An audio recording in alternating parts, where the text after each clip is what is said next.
All right. Hello, everybody. I'm just catching up on the chat here. I wasn't planning on coming live right now, so that's why my background is still from what I was going to do tonight.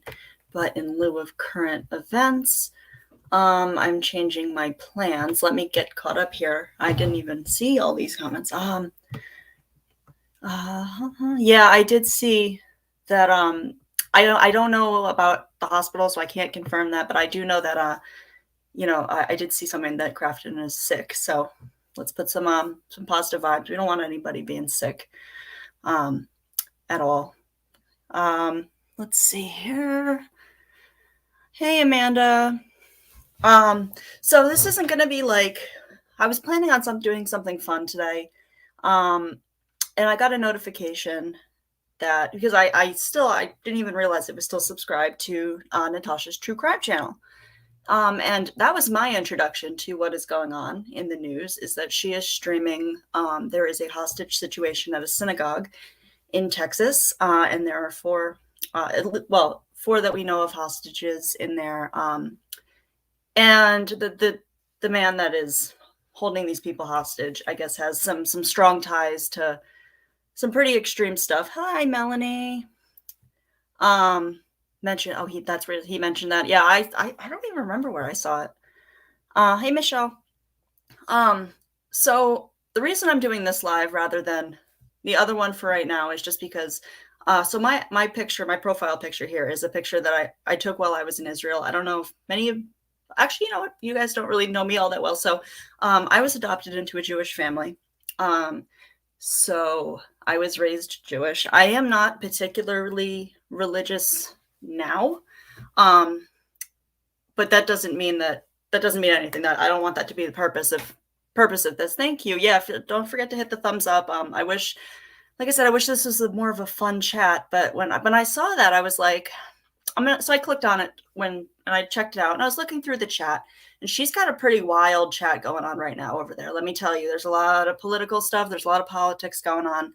Um, but I did see that her mods were actively shutting down negative comments about the Jewish and Muslim people, which I actually really really appreciated. So I did comment and I did say, Natasha. Well, yeah. Well, I said because I give credit where credit is due. So I did comment and I said, Natasha, while I have issues with many in big capital many behaviors that you do, I just want to acknowledge that I appreciate, as a Jewish person, I appreciate how you are handling the comments in the chat. Because I don't want to be just all bad. I don't want to, I don't want to be that kind of person that, I don't want to be the person where she can turn around and they say everything I do is bad. I don't want to be that person. And I do appreciate that. Because she doesn't have to shut that down. And I'll be honest with you, I wasn't necessarily expecting, but it's a crazy chat. So, I mean, I don't even think that there's like, no, no, no, no, not a traitor. No, if you read, I literally wrote in big letters, I disagree with many, many things. And I have been very outspoken about it and I will continue to be. But, I feel like I appreciated that at least. Now, I don't know how I feel about the fact that she's streaming this, and I don't know, I have a feeling this might be like an ongoing case, and I think it might be something that might be going on for a while. And if that's the case, I do have some feelings about that being used as a what do I want to say? As something that she exploits. Oh, stop, Irvin. Come on. I'm no friend of hers, don't worry. And I am not gonna I don't go back on anything that I said. I got to give credit where credit's due. That's how I am. But I still have a lot to say about her. But yeah, so I just wanted to like catch up. Nobody's streaming me. I don't think. I don't know. I'm not that important. Um, no, Natasha is on her true crime channel streaming the news coverage of the. Am I sure of what? That somebody's I'm confused now. No, like I said, I got a notification that she was live on there, and that's how I found out about what was going on. And I'm surprised because usually a family member would probably reach out about that. Considering, like I said, my adoptive family is Jewish, and the temple that I attended growing up, they've had armed guards there for quite some time now, during like when there are services. And hey, Rody gal, and so this has been an issue, and the temple that's. Oh, you were messing with me? Oh, okay. All right. All right. All right. I was gonna say I don't mean, I'm not a traitor by any means, guys. Don't worry about that. I just feel like if there's somebody, like if the mods are actively doing that, I just want to like support that. If you know what I mean? I want to acknowledge that behavior. Just because I appreciate it, and I like that's what actually. Well, regardless, I mean there's definitely been a lot of, like, in my entire life, that it's ironic because the only time I don't support her, but that's okay. um but yeah, I had never experienced anti-Semitism in my entire life, at least not anything that was like blatant, until I was in Natasha Cooper's chat at one point. And it wasn't Natasha Cooper who said anything, and it wasn't any of her mods, so I don't want anyone to get the wrong idea. It was somebody in her chat. And I was like, oh my God, like what is going on? So, there's definitely been a rise in that. And I know that there have been armed security guards at the temple that my parents attend, for quite some time now, because there were some graffiti that was put and some threats that had been called in. And it's a crazy world that we live in. So, I mean, it's nuts. But what I wanted to do is basically, I took a picture. My profile picture right now is a picture that I took while I was in Israel. And I thought it was prevalent for today. Yeah, it is crazy over there. Yeah, I forgot that because she's never on it. So yeah, that's all. I just want to like show that I'm supportive of it. And that's actually how I ended up over on her Recline channel for the second time. Because the first time when I was on the Recline channel, I couldn't stand it. Did I see Cooper trying to humanize? Oh yeah. Okay. Hey Meg. I did actually, and I did catch that, and it was one of the parts that I did. No, she doesn't. She doesn't care about anybody else's feelings with that. Not at all. Which I was like, oh my goodness. Yeah, she does wonder why we clap back. She does, and she needs to realize that she has a part to play in this, and that she a lot of her behavior, she brings it on herself. Yeah. I mean, it is really scary. Oh my goodness. Really? What's going on over in England? I actually really try to not watch the news at this point, and I know that sounds like, I want to be blissfully ignorant. It's not so much that. It's just that it's so stressful. I think that a lot of the time, like there's a meme that I saw once that, I'm going to go watch some murder documentaries, because, I'm going to turn off the news and go watch some murder documentaries because those are way less stressful and they calm me down. And I'm like, that couldn't be more true. Oh, okay. Since lockdown opened again. Wow. Yeah, the world is a crazy place right now, and it is just insane. And there is so much going on all over the world, and everybody is just so unhappy. And I don't know what it's going to take for things to get better. Oh yeah, and I mean, not to mention the weather. I mean, wasn't there like a tsunami or something on the West Coast? Hey, Earthbound Spirit. Yeah, and of course my dog is, and I purposely gave her something to keep her quiet, to be busy, and of course there she goes because she just can't do it. Yeah. I mean, I just want to make very, very clear. I don't want politics, because I know that that's a really touchy subject for a lot of people. No matter where you are in the world, politics is usually especially nowadays. So, I mean, yeah, because we're all entitled to our beliefs. I don't think like I said, I am so strongly against that us versus them mentality. I hate that, because we all have something in common with somebody. Just because we believe different things or come from different places doesn't mean that like we don't have something in common. And I don't like the generalization. Anyone who's their server. I actually didn't see the picture. Did she post the picture, Meg, or was it just she was just sending it around to the people who were on panel? Because I was listening and I kept like clicking on it. I didn't see your picture being brought up, but I could be wrong. They were certainly making some rude comments about it. I do know that. But if I'm missing anybody, I'm sorry. I'm trying to keep up with everything here. I kind of just came on here. I actually was just going to do something fun tonight, but like this hit close to home for me, if that makes sense. Just because, I don't know. I mean, it's been a part of my life, whether I'm religious now or not, which I'm not. It is. It hits close to home.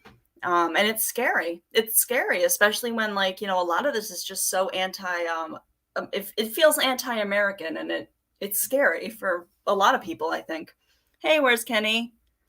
So yeah, I mean, I don't really keep up with the like politics in other countries, but I can imagine that in the Australia.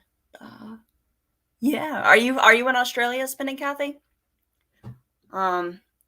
Right. Well, see, you know what? It's interesting that you say that, Meg, because I was thinking to myself, and I've always said this so many times. What is the difference between wearing a bikini and wearing your bra and underwear? What is the difference? Why is it so wrong for somebody to wear a bra and underwear, but it's perfectly okay for them to be in public in a bikini? It makes no sense to me. It makes no sense. Like I used to, oh, you are in Australia. Okay. So it's winter. You're in the other you're in the other hemisphere. Or yeah. So it's it's technically summer where you are. I'm sorry. I always get so like, it blows my mind. I'm always like, I keep forgetting you guys have a Christmas in the summertime. Hey, Lorianne.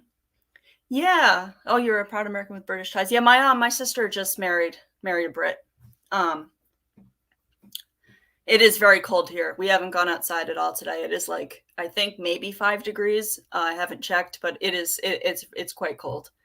And my dog is very frustrated about that because she wants to go for a walk. Yeah, it's just crazy, crazy times. Let's see. I wish I was a little bit more organized today. Yeah. Okay. Yeah. Yep. But see, there is no difference between it. That's the thing. It drives me crazy because like I had a personal story here. So I have a neighbor and they have a teenage son. And I have a window in my bedroom. And I was just, it was really hot out and I had my shirt off. I was just walking around in a bra. And the next day I was approached by the father and was asked, could you, my son was looking out the window and saw you and, you might want to like close the shades. And then the next day I saw like they had like a party in the backyard and everyone was wearing a bikini. And I was like, well, how is that different? It doesn't make sense. It's not. I'm sorry. I just like it just blows my mind. So like, why, like if I put on Instagram, if I go on Instagram and I like post a picture in a bra, like people would be like, that's not appropriate. But if it's a bathing suit, nobody cares. I don't understand. It is my house. I know. Yeah, I was like, well, maybe I don't know what to tell you. I'm going to do what I want in my home, but that's fine. Let's see. Oh, okay. Hi, doing my way of life. What do I do over here? That's a good question. I'm still kind of like figuring that out. I kind of do a mix of things. I don't know what community you come from or what parts of YouTube. I stemmed off of this whole like not so much a drama community, like a trauma community, I'd say, with having some issues with a creator called Natasha Cooper, who I believe and many believe has been scamming and has some behaviors that are very concerning. So that is where I come from. But I don't just talk about that. I mean, I talk about whatever. I don't really want to just talk about her because there are enough people that talk about her. But that's just kind of the community that this is. And I'm fascinated with Australia too. I've always wanted to go to Australia so much. But there are so many animals there that are like, horrifying. And the ones that scare me the most are the cane toads. That's insane. Like I watched a documentary about the cane toads. Yeah, well, I don't want to say anti Natasha Cooper. No, I don't want to say that because I'm I consider myself more of like a centrist. I have a lot of issues with a lot of the things that she does, and I'm outspoken about it. But I'm also not. I'm not like as extreme as some other people might be. So I might be too nice for some. But it depends. It depends if my buttons get pushed. Um, but that's where like the people that are in the chat and come from generally. But I don't want to. I'm like, I give credit where credit is due. Yeah, spiders the size of dinner plates. No, and snakes. You guys have those what are they? The brown Eastern brown snakes or something? I don't know what they're if they're Eastern. Something the brown snakes, and those are horrifying. I follow this Instagram a guy who takes like he'll come to your house in Australia and like remove like Queensland snake something or another. And he'll like come and like get the snakes out of your house, and I've seen the videos and I'm like, oh my god. Like we have garter snakes here and that's about it. Yeah, I'm not a hate channel. I don't want to be anyway. Yeah, cane toads are definitely they're definitely a problem. They're an invasive species. Um yeah, I don't know. I'm like fascinated with like sharks and crocodiles though, so like I wouldn't mind that. Like not, obviously encountering it, myself, but I was supposed to go cage diving with great whites, and then the pandemic changed those that plan. And I'm very bummed about it, and it keeps getting postponed. The trip keeps getting postponed, and now it's like 2023. Yeah, well, cane toads, they're not like scary. They're giant toads. But they're just they're awful for the environment, and they're taking out a lot of native species because they're very, very poisonous. And they have no natural predators, and they like just multiply. Yeah, we don't have anything that I don't think that can kill you over here either. I mean, I'm sure like there was one like random, maybe it was like an urban legend, but I remember when I was growing up, like in the 90s, there was this like urban legend in my neighborhood that like a coyote had taken a baby out of a carrier when a family was picnicking or camping. And my mom was like so freaked out about that. We were not allowed to like go anywhere near this without an adult, like to the river. So I'm pretty we don't have yeah, we do have bears actually. We do have bears. Not where I am particularly, but yeah, you have the Kardashians. Yeah, no, we have bears, but I think those are more sighted in like the more rural areas. I've never seen a bear, and I live like 15 minutes from the capital, so I haven't seen any bears here. I love that there's people from all over though. That's so cool. I don't get out much anymore. I don't think many of us do.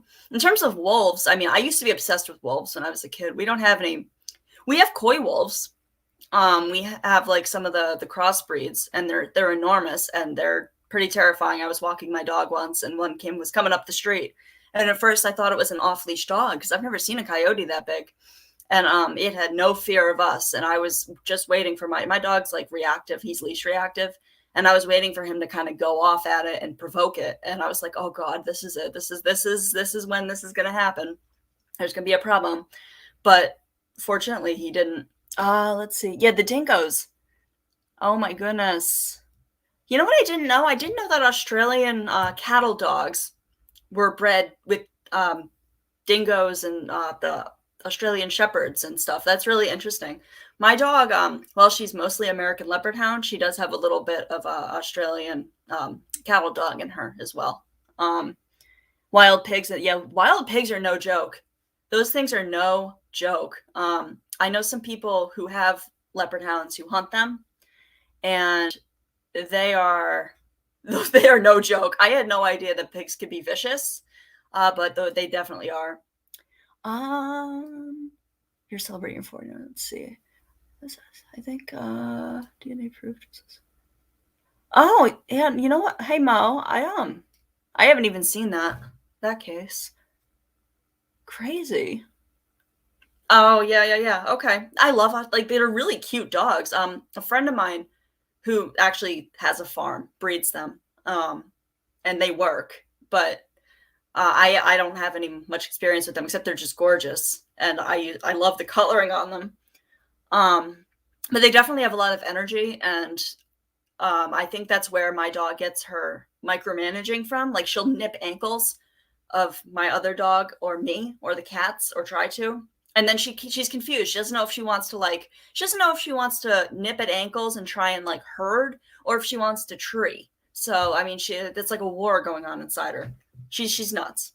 Um, but yeah, Molly was going to be our special guest tonight, but I am not like feeling much today. It was a rough night last night, like emotionally, for everybody to like take in that information. What did you guys think of did any of you catch what on Truth Teller's channel last night? I saw a lot of familiar names. I have two dogs. I have Molly, who is an American Leopard Hound. Her dad had a little bit of a Australian cattle dog in her. And then I have Traveler, who's a super mutt. He's basically an American Foxhound, but mini. So those are the dogs that I have. I know a lot of people here have dogs. But yeah, in that that chat, it was like, I was like, what Twilight Zone am I in? Because there was like people from all sorts of communities, and some people were actually getting along, and I was like, what? I was like, am I dreaming? What is this? I don't even know what the purpose of it was. I don't follow the anti-McCamey Manor thing. I know what it is. I know what I've watched, like some videos about, like the whole controversy over that. But I'm not well versed in the players that are in that, or one way or another. But yeah, he'll herd you going up and down the stairs. Yeah.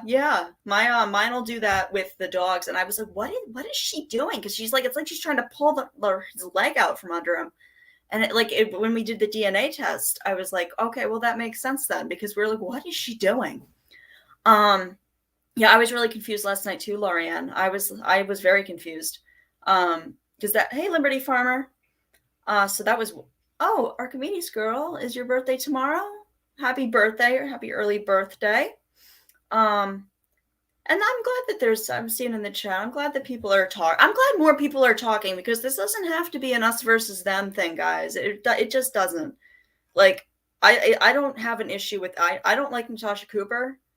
But that's pretty much it. I have some issues with some other people, but you know, that they don't bother me. So like, they don't come in here and bother me. It doesn't have to be. I saw so many names. I'm like, am I seeing all of these names in the same place? I can't be.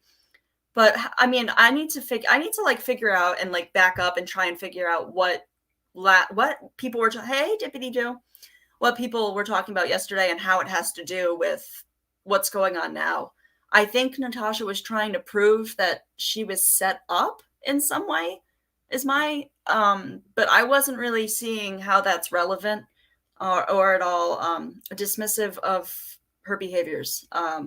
So I was kind of confused, and it almost seemed like she was kind of disappointed that she didn't get a better outcome from all of that, from Truth Teller or whatever is going on. I don't even know.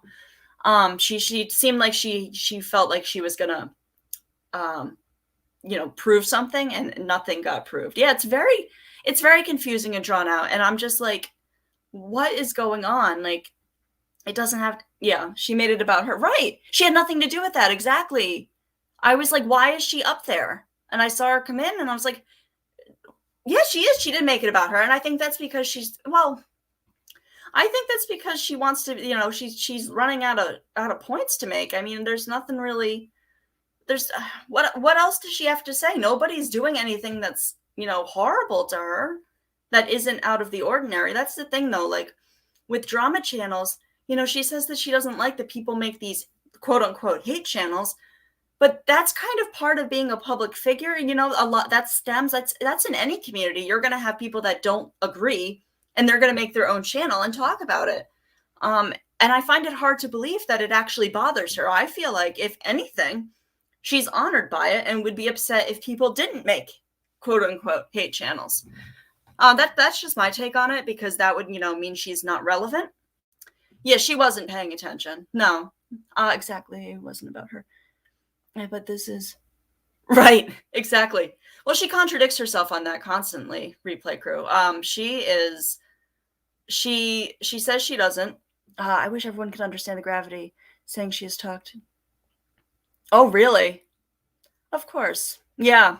Um, that is, yeah. The fact that she was streaming. What was she really? I ended up turning it off because I'm like, I don't even care at this point.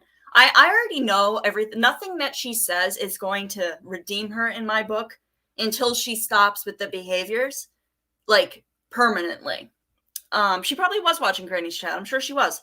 Um, or she had somebody else doing it. And she says, "Don't send it to me. Don't send it to me." But I, I don't believe that for a minute. I don't believe that for a minute. She has to know what's going on. What else? She wouldn't have anything to talk about if she didn't know what was being said. Yeah, yeah. And I did appreciate, though, I did like to see that there were some people interacting with each other. And there was one particular person that I've seen in a lot of the chats over here. Oh, God, I can't remember what her name is. And I would recognize her if I did. And I feel really bad that I don't remember. My memory is terrible. But she was actually like making some really good points and was like, could everybody just be quiet so we can like we want to hear what everybody has to say. Could like, why are you making this about you, Natasha? Because it's not about you. But I was just really confused. I'm wondering, I mean, I don't know what what their special guest that was supposed to be up there was. I'm sure it probably isn't anybody that I'm familiar with. Hey, Jameson. Just because I'm not, I mean, there are definitely people here that are way more like deep diving into the drama than me. I'm not familiar with like how deep this like iceberg goes with all of this. Let's see. Oh, I'm sure she did have people spam. Okay. Yeah. Well, that doesn't surprise me either. Because you can see that there are people and not everybody participates in the chat. And I understand that. But I mean, I can't imagine. There are some people that probably watch both. I mean, but let's see. I don't like to judge. Right, I'm right. Exactly. I don't judge what anybody wears either. If you want to be comfortable, be comfortable. I mean, who cares? It's not her business. It's not anybody's business. Right. Exactly, Archimedes girl. I agree. The benefits of not being sedentary by choice. Absolutely. Absolutely. I went into that chat with Megan. Yeah, okay. You know what? I think it might have been Megan that was making the points that I was like, thank you for making those points. I think it was Megan who was the one I was like, thank you. Finally, somebody's saying something that makes sense. And I think I did see a little bit in there too. Let's see. She went in. Yeah, she was though, and I don't understand what it had to do with each other. I just don't. And I mean, I'll have to agree. I mean, I remember Mandy. I used to try to listen to her lives when she would go live. I actually, I don't want to say I don't care for her because I don't know her as a person, but and I don't judge people based on things that I've seen or that they've done when they were children. You know what I mean? That's not fair because the frontal lobe developing in your brain is a very real thing. So, if somebody did something when they were like, believe me, I did some crazy shit when I was a teenager. Really bad stuff. And I don't want to be judged for that either. But at the same time, her voice she was very abrasive to me. But I mean, I agree. She's probably lurking somewhere. I can't imagine she's not on YouTube at all. But I believe Natasha. I actually agree with you, Dippity Doo. That was the impression I was getting. It seems that there's too many things crossing over for it to. Are you really 51? I would have never guessed that, Meg. That's I would have never guessed that. But yeah, I do believe that there's probably something going on.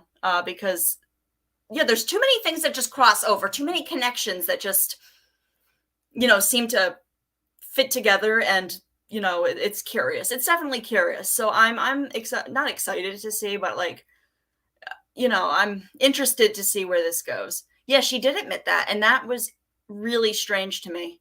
Yeah, that was very strange to me. I was like, why is she even in that, and what purpose would it? TT, right. I actually was very mad at Natasha when she forgave TT. Because TT said some really awful stuff. Not that, like, any of us are fans of Natasha Cooper, But like you have to admit, like if there was a hate channel, it would have been that. Hey Peach. It would have been that. And she was, I was like, I couldn't believe it. I was like, what is going on? And then in my head, I'm like, there's got to be something behind the scenes going on. There's something in the works, and they're gonna like, something's going on. And then she disappeared, and then you have like, you know, out of the woodwork, all of a sudden, here she is again. Yeah, you know, Tippity too. I wouldn't be surprised that at all. And I've been waiting for Mandy to come back. I've been waiting, and every time I think it's coming, and you know, it doesn't happen. But the fact that she's forgiven her twice after, you know, the things that have happened, I have no doubt in my mind that this last falling out, she'd forgive her again too. And yeah, I think she's been here the whole time too. I do. And like I said, I mean, I know that she has done some really horrible stuff when she was younger. But I don't judge. I'm not judging Mandy on that. I'm just judging her on the behavior that I've seen on YouTube.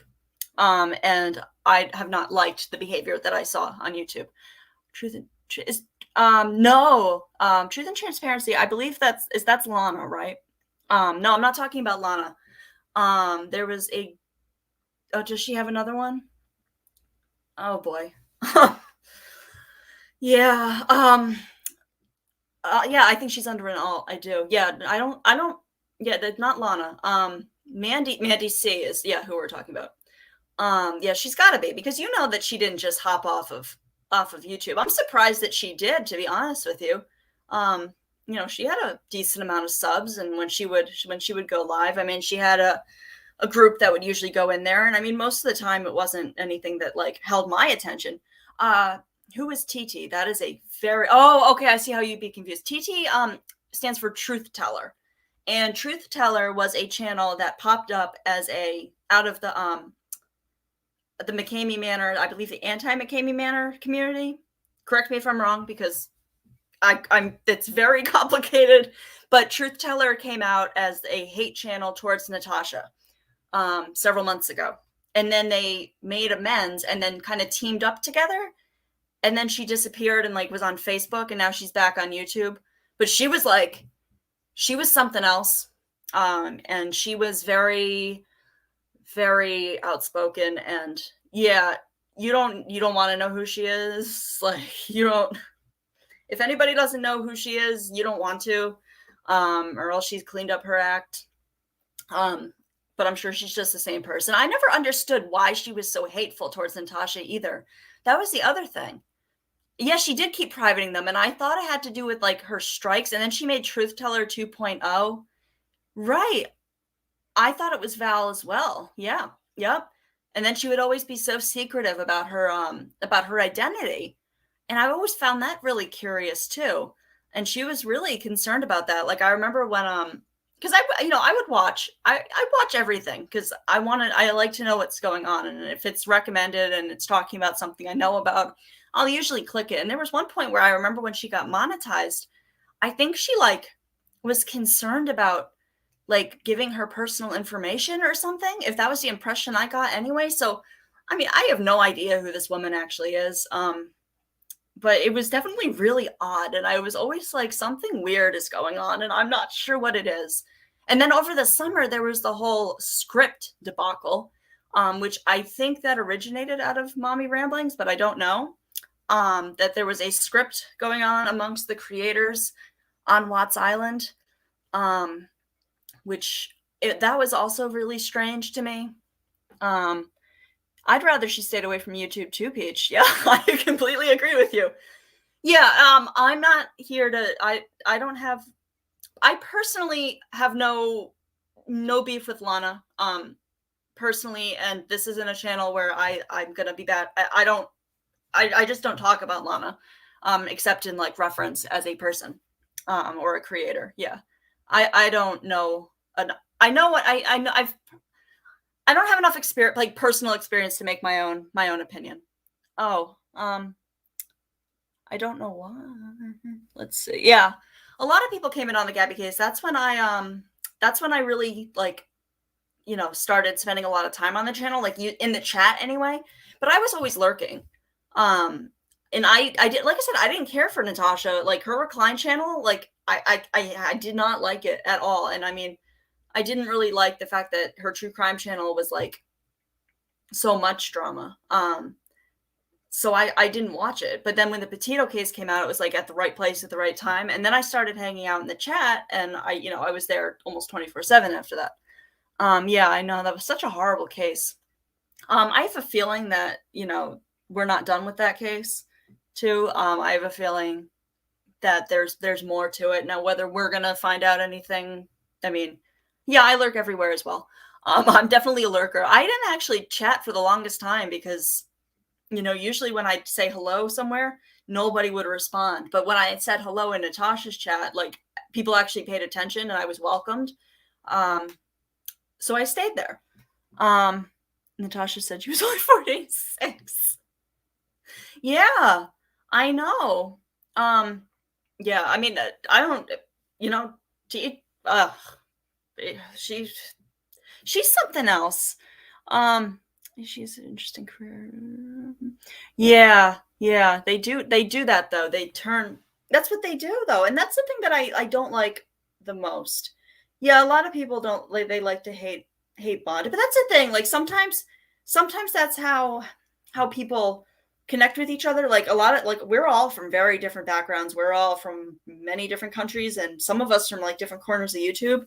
And sometimes if people have, had experiences with the same creator, it gives people like kind of like an icebreaker to talk about. But at the same time, yeah, I don't think it's necessary to just. What I don't want, like personally, what I don't want is something that Natasha does. Hey, Barb.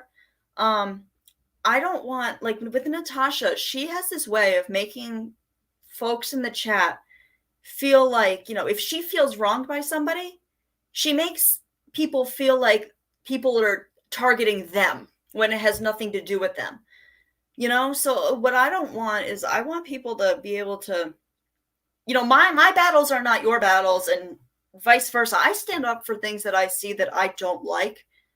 And I'm going to say something about those things, but I don't expect anybody to agree with me, or even want everybody to agree with me. Everybody's an adult and can make their decision about, about anything. It's not about that for me. Yeah, I don't like how that. It's right. It's the whole chat on the drop of a dime. Like first, if Natasha's suggesting that, or and it's not exclusive to Natasha either, but you know, mom mentality, and it's really disturbing. It's really disturbing, and I've seen it. Everybody, would always love bomb Siren, and they'd be like, you're a great singer, and we love your, the makeup, and you're great, and like you're a great friend, and we just apologize to Natasha, and then all of a sudden it's a complete opposite, like with no reason. Like Siren didn't do anything to those people except upset Natasha. And it's insane, and it's out on the drop of a dime. She values and then devalues people faster than, like, I change my profile picture on here for these lives because I like to do a new one for everything. But it is very disturbing, and I don't like that. I don't like that. The minute I see people doing that, like, I'm like, the constant asking for money is what really upsets me. And it's not because she's getting money. That's not what it is at all for me. Like, I'm not jealous that she makes money. Like, I understand that people make money on YouTube, and I understand that the reason that there are super chats are so you can, support creators that you enjoy. I also know that, YouTube is very greedy, and sometimes, people don't want to do super chats because they take such a huge cut, or maybe a channel isn't monetized. So people will have like their like Cash App or PayPal or whatever. But she's like doing fund after fund after fund after fund after fund for herself. It's not for like a reason, because those reasons aren't real. And yeah. Oh yeah, she did some clickbait with that as well. I agree, Peach. Right. And then she, like, the minute after she gets a whole lot of money, she'll go to the casino. And then, after Christmas, she's kind of maybe toned it down to like a 9 from like a 10. But, it gets old. It gets old. Like, if people want to give you money because they appreciate you as a creator, they're going to do it. but stop soliciting it. That's e-bagging. Like, she might as well be panhandling, you know? Uh, I don't understand it. People are going to super chat her anyway. So why is she putting pressure on people? It makes people feel like to belong in that community and for her to like them, that they need to give her money. And I'm not like, I felt that way at times. I was like, and then the super chat train, there's a reason that that dollar sign starts flashing. It's like a psychological thing. It's supposed to get people to just give money. And I'm not really sure why YouTube facilitates that. I don't know if they think they're being helpful. Well, YouTube's greedy, so that's probably what it is. Money makes the world go round. Yeah, that's exactly what it is, and I despise that, Jameson. And the reason I despise that is because when I was at that program, when I was a child, in the thing called Discovery Group, they would basically have all of your peers. You would be in the middle of a circle sitting in a chair, and all of your peers would tell you what a piece of shit you are.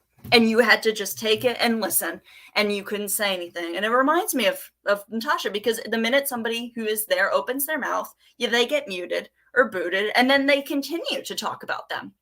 I am hoping the tax man catches up with her, but she's sneaky. She's smooth. I don't know how. I mean, she's gotten away with a lot of stuff, but I'm going to let you know right now, it's going to catch up with her. It's going to catch up with her. Yeah.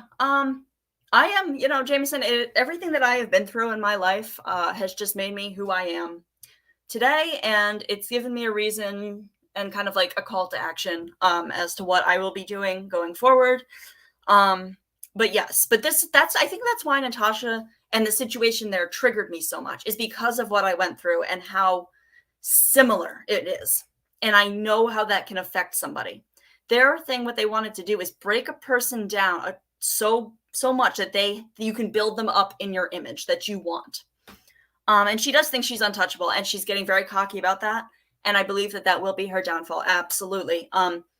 Because it's only a matter of time. I mean, I know it's frustrating that it's taken this long and she's doing so much damage in the meantime. I know that we just want it to all go away, but at the same time, like it's got to. She can't get out of everything. She's even said herself, she's not an evil genius. She's not a criminal mastermind. She's not any of those things. She's just a narcissist, and she's just been doing this a long time. And, for someone like myself who doesn't think like that, or, I don't conduct myself in that way, and I don't think most people conduct themselves in that way, it's hard for us to understand. Let's see. Yeah, the smug. Exactly. It'll catch up to her. She won't be shugging for very long.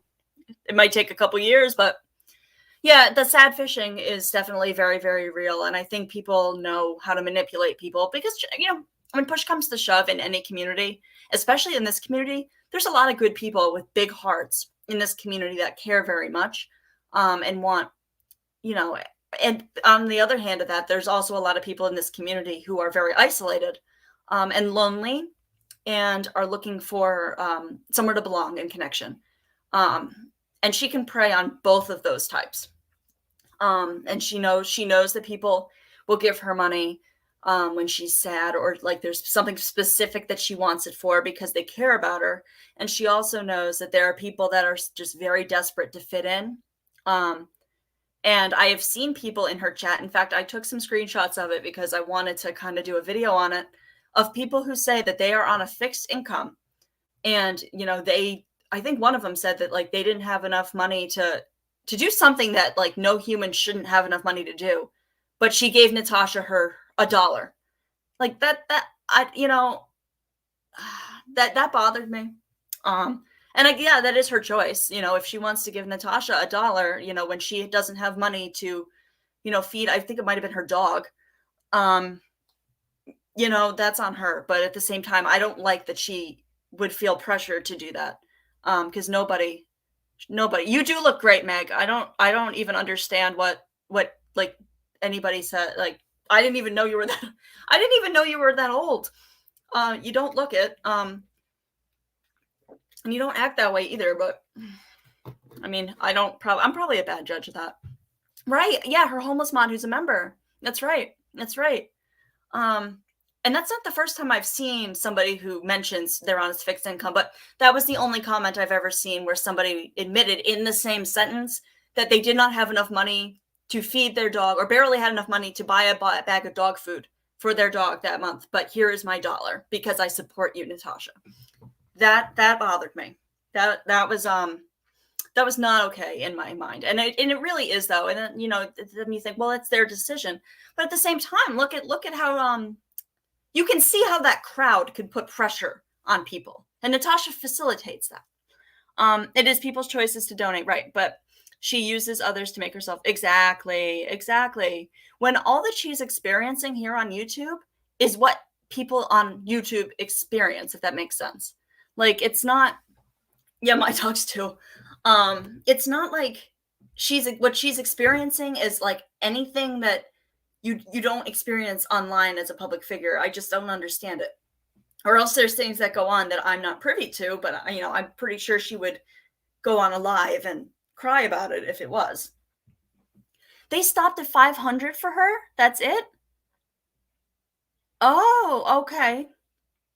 Oh no, that's horrible. And she always mentions that mod too. And I've always been like, wait, what? Yeah, why does she have a cap on like those sort of donations? That's what I don't understand. It's one donation after another for her. And that was what I didn't like. Like, in her chat, she had people that were literally like, well, we have people in our community who are suffering, and why would we help anybody else? Well, Natasha's not helping people in your community either. What are you doing about the people who are struggling in your community? No one's doing anything. They only start bringing it up when somebody else says something, on the other side has a GoFundMe. Like, I hate it. Yeah, she definitely does. Let's see. Right. Yep. Yeah, Peach, I agree with you. I mean, I'm a very educated person. I'm well versed in this, on psychology. It's kind of family business. And I've certainly received enough of it on my own behalf. But and I even fell into it because she got me at the right time in the right place, and I was like flabbergasted. She didn't even. Yeah, I remember that, Liberty. That was like, every time just blurs by. That's right. She didn't want to give the direct link, and somebody asked for the direct link too, and she would not drop it. It was a fire. That's right. And she had to have it go through her hands, and I was like, that's a little suspicious. Like, why can't if it's going to this person, why don't you just put their fundraiser? Not to if it's really going. It is a microcosm of society. You're absolutely right. And I think it's even more so intensified to an extreme because people aren't as hesitant, or they don't have the same inhibitions that they might have in real life because you're behind a screen. And even here, like, I'm talking, most of you guys, I mean, you guys are strangers to me, and if you guys were like in my real life, I would be very shy and quiet for a very long time until I felt comfortable, which takes a while, but like, it feels different behind a screen. So I can see how, that can make people that might normally like, not do that to people publicly. But it makes people behave in a way that's definitely escalated a lot. So that's the thing, though. I don't always like, it's really difficult because you think to yourself, like, is the person, in their real life not doing these behaviors because like they know better, or because they're just really good at hiding it and they just come online? But that's the only reason I haven't gone on camera yet. I mean, I'm very socially awkward and I'm very shy. But once you get to know me, you'd never know that. She'll never own up to her wrongdoings either. Absolutely, Sarah. And that's the thing. Like, especially the one example that gets me with that is when she was talking about the bullet holes for the Petito case. And she was wrong. She was wrong on that. And I don't understand why it would be so hard for her to just say, I was incorrect about that. But she can't even do that, even though like it's been proven false. Like, it's okay to speculate about things. That's why a lot of people come on, to YouTube for true crime. That's fine. She's allowed to speculate with the best of them. But, when you're promoting things as clickbaity facts, that's when it's a problem. And don't get me started on those chainsaws. I have so many screen grabs from that, everything of her chainsaws, and they're like, "Why did you get a chainsaw?" "Oh, because I want them." What does she need a chainsaw for? What does she need too many chainsaws for? And she's like, "Well, the other one's in another color." I'm like, "Well, is it like a collector's item? Like, what is the purpose?" And then you could just tell. And that was actually an insight into her brain for me, because it was like she has these Amazon codes, and for her, she has to get them. Like, it doesn't matter. Like, she is who, like, people like me who do marketing for a living love, because they fall for the the bait, and they go and they'll buy those things, and they're not getting a good deal on it. She didn't get a good deal on these too many chainsaws, I promise you that. Right, she does have a spending habit. She spends all of her time, and it doesn't even matter what it is. It's like those people who do the extreme couponing for things that they don't need. And if you're donating that stuff to like a homeless shelter or something like that, a lot of people do that, and that's awesome. I think that's great. But there are some people who just hoard it in their house, and I've just never understood it. Like, do you really need that much beef jerky, or like, plastic straws? Like, do you really need that? Or are you just getting it because you can? I don't know. I get very passionate about that, but that was like, there was just something in her tone of voice that was definitely gave me an insight into what she's doing. Um, yeah, I remember oh, yeah, yeah, yeah. Yep, yep. I think I remember that, Peach, I do. Yep. Oh, there was a lot of interesting behaviors going on during that time as well, and if somebody had like, threatened my son, I don't think I would have forgiven them, ever. Like, especially somebody on the internet who, has had some outbursts and stuff. If somebody was to threaten, like, my family, I don't think I would, reconcile with that individual. Yeah, how much okay, Meg, you wanna know what's really funny? Okay, so in one of her Facebook videos, I think it was on one of the videos that the wonderful and iconic, and go check out their channel if you haven't seen them. Most people probably have, though. People of social media who have been so kind as to archive a lot of her, shenanigans from Facebook that many of us may have missed. So there's one video where the phone kind of, I don't know if it falls or if it turns around, but you can see this giant pile of Amazon boxes by the door. It's like this massive stack of Amazon boxes. It takes up like half the room. And yeah, it was really fun. I'm like, "Oh my God." And I'm sure it gets worse. She was even saying that, like, the delivery guy just like throws her shit on the porch at this point. It's like, "Here you go." There's a lot of memes about it, and I'm like, I get a kick out of it, because I think I order a lot of stuff like online, but it's nothing like that. I buy stuff that I need or want that isn't like stupid. I mean, but whatever. Like, if you want to buy something like that, but like, she doesn't even. What does she need a mini chainsaw for? Nobody need like she does not need that. She deleted her private line. Yeah, I think I do remember that. I do remember that. I would be getting the authorities involved too, and I believe that there was like a conversation about calling the police or something. I don't remember. I just remember that there was one of my first times listening to Natasha, and actually like hanging around on that live for a little bit. She was reading a letter, but like emails between her and Mandy. And why all the makeup. I was like, what is going on with this? Because she gets every single subscription box. Like, no, I bet you she gets like Bark Box, even though she doesn't have dogs, just because she can.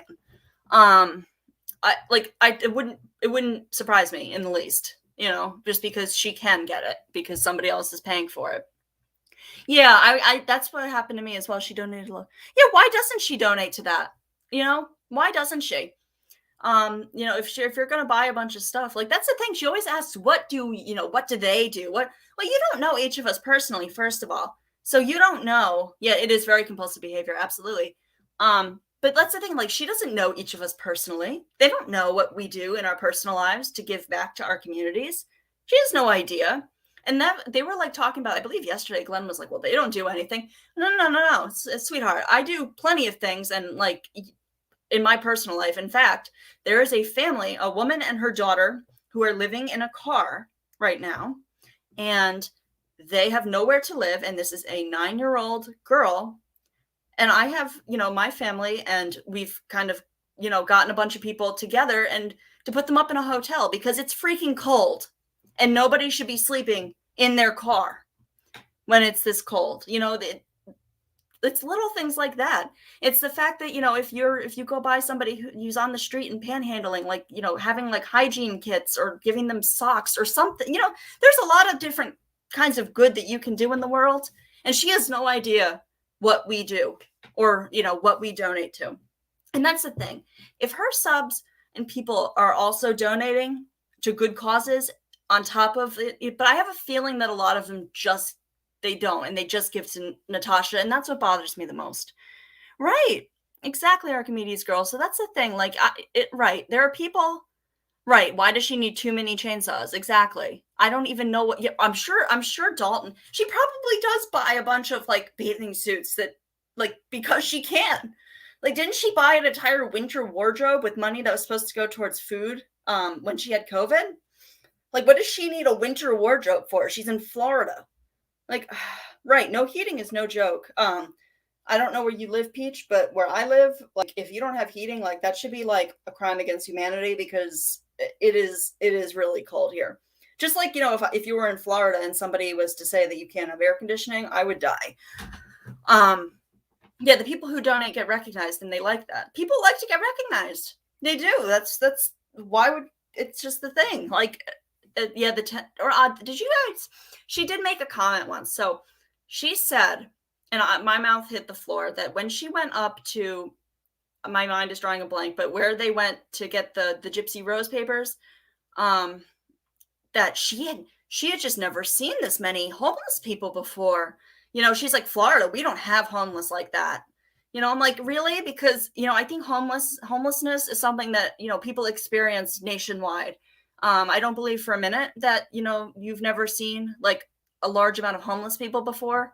And she said she was just so taken aback. She didn't know that there were so many homeless people. Yeah. And I was like, what is she saying? And then I know there have been some people who actually don't live far from where she is. And they're like, yeah, there's definitely people experiencing homelessness here. Yeah, right, exactly.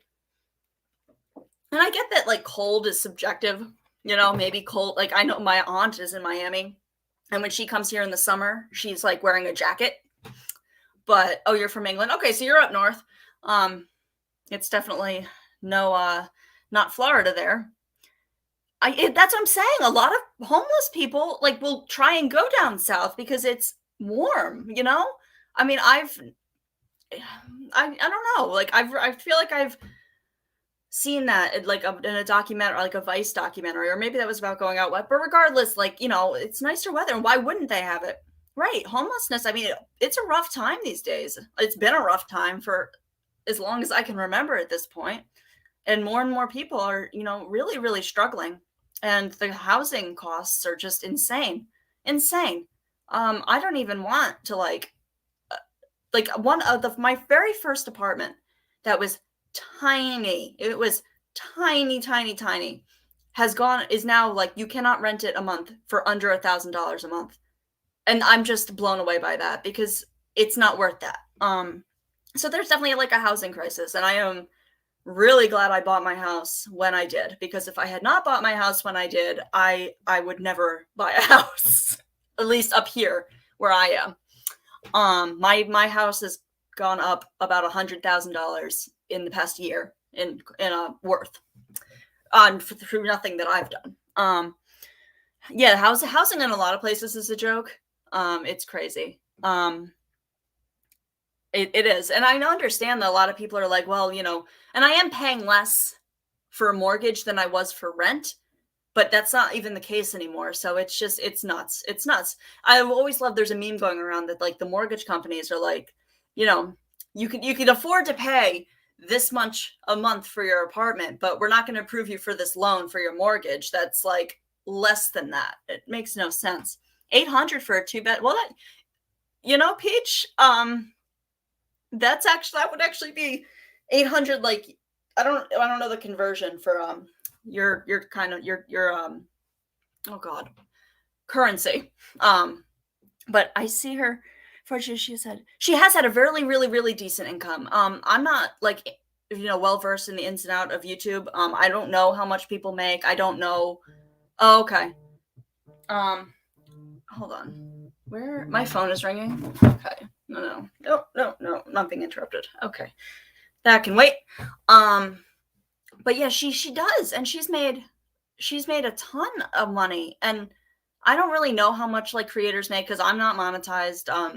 I don't know. I this is my first rodeo with YouTube, but she has a couple channels and they're all monetized. And where she makes her money, I mean, I don't think AdSense is very lucrative. But I do know that look at how many donations she gets. It has to be a lot, and that we see all these funds. So she had what, like the 20, right, just donations. So she's got the 20,000 for this legal fund. For the Christmas fund, I mean, I'm just gonna go out on a limb and assume that not all of that went where it was supposed to. But it wasn't even her money, it was her subs money. And then, Christiane let it slip that, Natasha gave some of her casino winnings. I mean, but that should be hush hush. Like, that made no sense to me. And yeah, right. And then that's PayPal. She has Cash App. I'm sure she has Venmo. I'm sure she has every single app that allows her to receive money. Right. Yeah. And then she's gotten all of the, like, I'm looking for volunteers to manage her. No, I don't remember that. She probably needs one. I mean, how does she have that much room in that double wide? Like, she gets so much stuff. Like, I can only imagine that she has like a storage unit or like something. She's got to. There's no way. Like, from like what I purchase, like myself, like I get annoyed with the amount of cardboard boxes that end up in my house, and we only have recycling pickup every other week. So yeah. Right. Yeah, she's getting money for nothing. And I think that's what she's confusing. She's like, well, people are jealous that I do money this way. Well, I don't think it's that people are jealous. I think it's that there are a lot of people that work very, very, very hard for their paychecks. And they are struggling immensely. And then they come, to wind down, after they work very, very hard for less money than they should be paid. And, it consumes their entire life. And they're seeing people just throw more money than you make in God only knows how much long. I think that's what bothers people. And I think that's very justified. Because I think it bothers me as well. Just because, she does nothing. She sits there. And she's getting paid to verbally abuse and harass people. And I don't like that. I don't like that with her. I don't like it with anybody. But it doesn't sit well with me. Not everybody can work, but it's a joke. Right. And I'm not saying, right. But she said multiple times that it's not that she can't work, that she's not on disability. And let me be very, very clear. There's nothing wrong with being on disability. And if she was, that wouldn't be one of my, that's not anything I would ever stack against anybody. But she has said that, like, I actually don't know what the story is with that. I don't remember if she said that she had to close down her store because of COVID. My impression was it was because things weren't going very well. Yeah, I've been in and out of the hospital. Yeah, the medical bills are no joke. Right. Just one of those 200 funds would make like the difference in somebody's life. Exactly. And I'm sorry that's going on with you, Breezy. That's rough. It's true. And there's so much of that going on. Like, there's so much of that going on in our community, and people just don't speak up about it because, yeah, disability. Yeah, I know that, Peach. I do. I'm not really sure how people think that a lot of, that's a whole other conversation. And it's also something that I could go on and on and on about because it's very, very close to home for me. But right. Right. The whole world was closed. People lost their homes and loved ones. Oh, actually, you know what? I can highlight comments. I'm learning how to do this. And she expects people to pay. Right. Like, how does that make that make sense? I mean, if you have a disposable income and enough for that, fine. But like, you want to say that you're like this warrior of, good and this beam of good light in this community. What are you doing? Like, especially when, it bothers me, especially when they're saying that there's so much like need in their community. Well, Natasha's not, you're giving her money for herself. Yeah. And well, I also want to be clear though, she has no obligation to help anybody in her community either. But what bothers me is that she claims to be this beacon of light and hope. And she, like, from time to time will pick a sub who's struggling with something to, like, kind of put a makeshift thing together for. And it doesn't feel genuine, and it doesn't feel real to me. And I feel like it's more just for show. But I mean, who knows? Yeah, things are crazy right now. Right. It is her because yep. I don't understand. I would feel uncomfortable with that. Like, especially with some of the stories I've seen in chats, and people just want to share it. I mean, sometimes it's very off topic and it kind of takes you aback, like, wow, like, this person, but sometimes people just need to talk. A lot of people come into these chats and they don't have anybody else to talk to, and they just need to get it off their chest. But if she's seeing those things like that, I would feel uncomfortable making a mockery of a fundraiser when there are people who are saying that, they don't know if they're going to be able to, do things that no human should not be able to afford to do, like eat or take care of their children. Right. Not just for Christmas. Exactly, Peach. And you know what? I've been wanting to say that, but I've been hesitant to say that because I wasn't sure of how well received that would be. But I agree. I think there are things that are way more important than Christmas and gifts, if that makes sense. And I think that's great that, that's a thing. I do. But at the same time, like, but people don't need gifts. Like, some people really just need help, like genuine help. Or different things. And for kids, I get that though. I mean, for kids, if you want, I mean, that I do understand that though.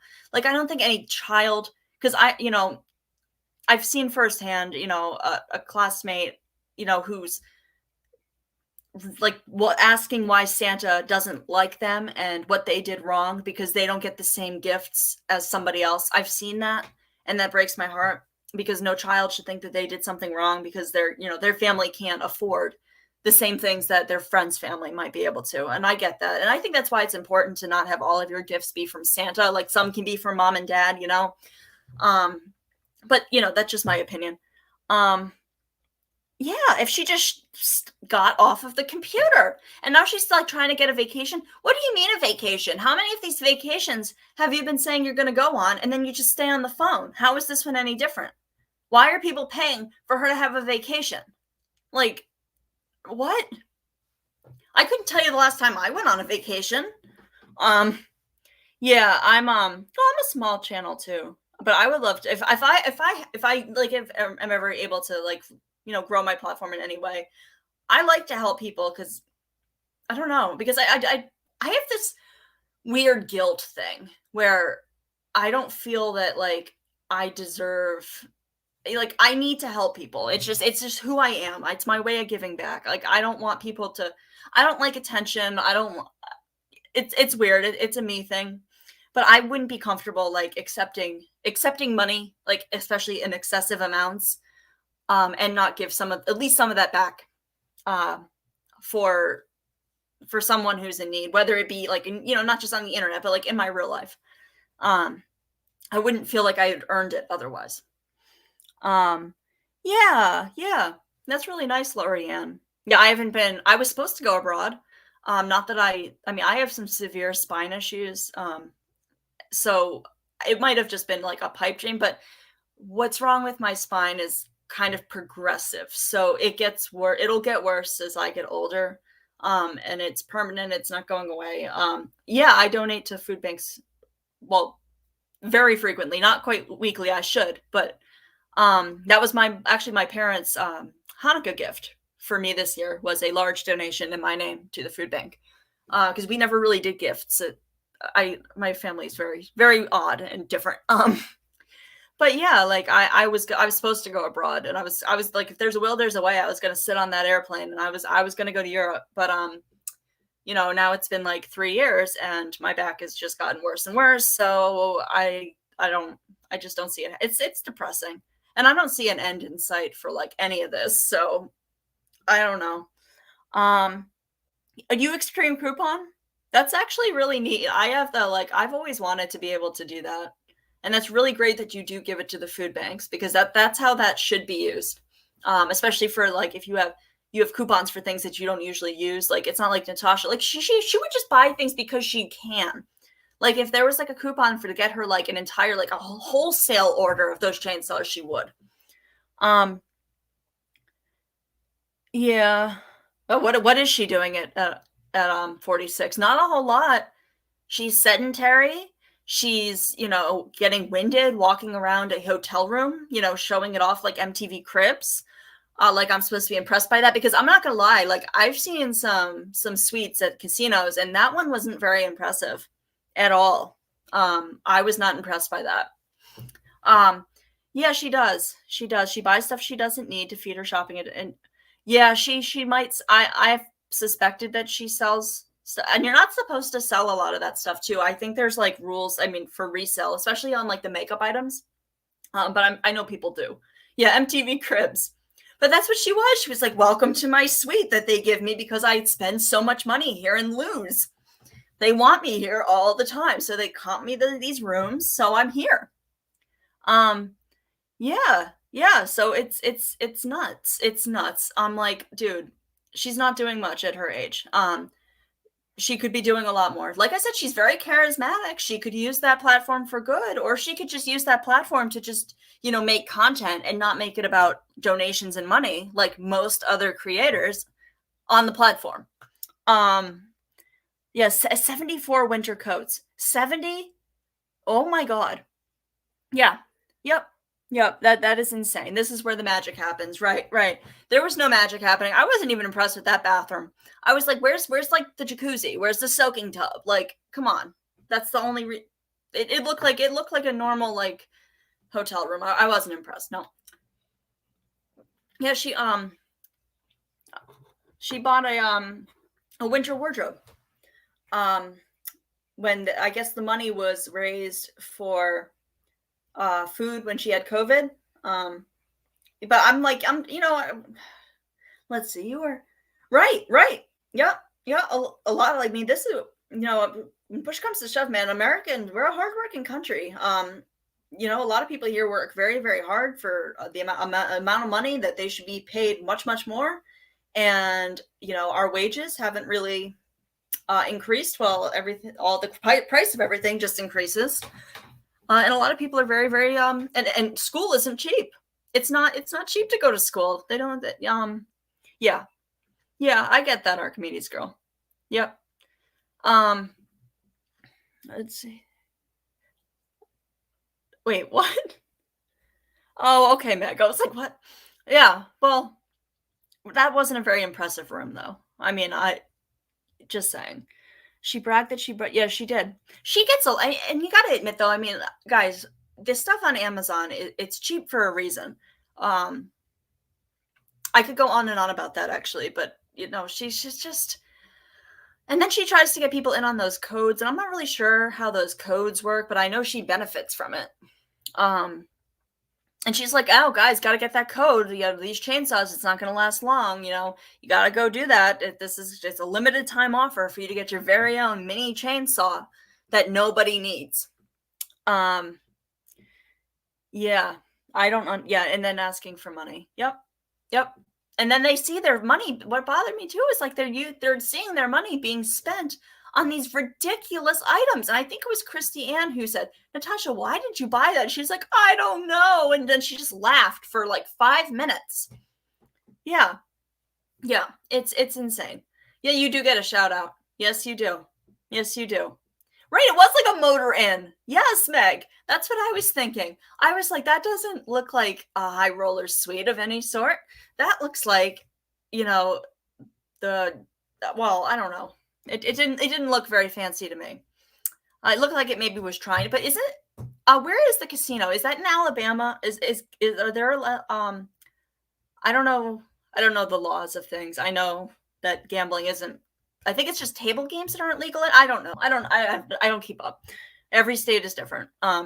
I know that we just added table games in our state. I think, or something. I don't gamble, so I don't know. But is it in Alabama? Because I know she always has to go on like a little trip to get there. I'm not sure. I don't. I got the impression that where she is isn't in Florida. But it would surprise me if they didn't. Well, I don't know. Somebody can tell me. Um, yeah, it's slots only. Yeah, okay. Okay. That makes sense. So right. That's what we have here. Actually, well, yeah, we do have it in Rhode Island. I usually go up to Foxwoods, but if I go anywhere, and it's usually just for like because they have like cool restaurants and stuff. Um, why isn't she saving money for a house? I mean, who knows her? I don't think she's saving money for anything. I think she's perfectly fine, like happy where she is. I don't know. Like there was a speculation that she was using that money for a house, but it doesn't seem. I really do think that gambling is a very driving force for her, and I think that she gambles in more ways than just going to the casino. I think a lot of things are a gamble for her, and shopping is one of those things. She likes that thrill of. She's like the kind of person that would actually enjoy trying to get tickets to like an event that's going to sell out immediately. For me, it's incredibly anxiety provoking, but I feel like she would enjoy it. Oh, they just made. Oh, well, a lot of states though. That's a whole other thing. Like I have thoughts. My state, I'm not. My state's a little behind the times too, surprisingly, even in a lot of ways. I'm in Rhode Island, but you would think it would be a little bit more up to the times with that, but it's not in some ways. It's not. Massachusetts, it's fine. You can just go to Massachusetts, but I think she thinks she's lucky. Yeah. Well, that's the thing. They a lot of the time for people with a gambling addiction, it's the that chasing that win. So the losses play just as much a part for them in the cycle of it. So, even if she loses a bunch on slot machines, in some states it's actually illegal. Hey there. In some places it's actually illegal for them to do it this way, but you know how like sometimes if you're playing slots, you'll see it kind of slide and it's like a near miss, like it feels like you almost got that jackpot and it just like turned at the last minute so you didn't. That's actually it's a facade. It's supposed to make you think that you almost won and kind of contribute to that repetitive behavior. When in reality, like you were nowhere close to getting that whatever, pictures in a row that you wanted to get. But yeah, the only winner is the casino 9 times out of 10. Like probably more than 9 times out of 10. Yeah. I get overwhelmed at casinos because it's loud. There's a lot of like, I don't know. It's not for me. It's not for me. But, to each their own. And there are some people that can, I know people that like to go because they play poker or blackjack or something. But I think that's like different than slots. I think slots is a little more of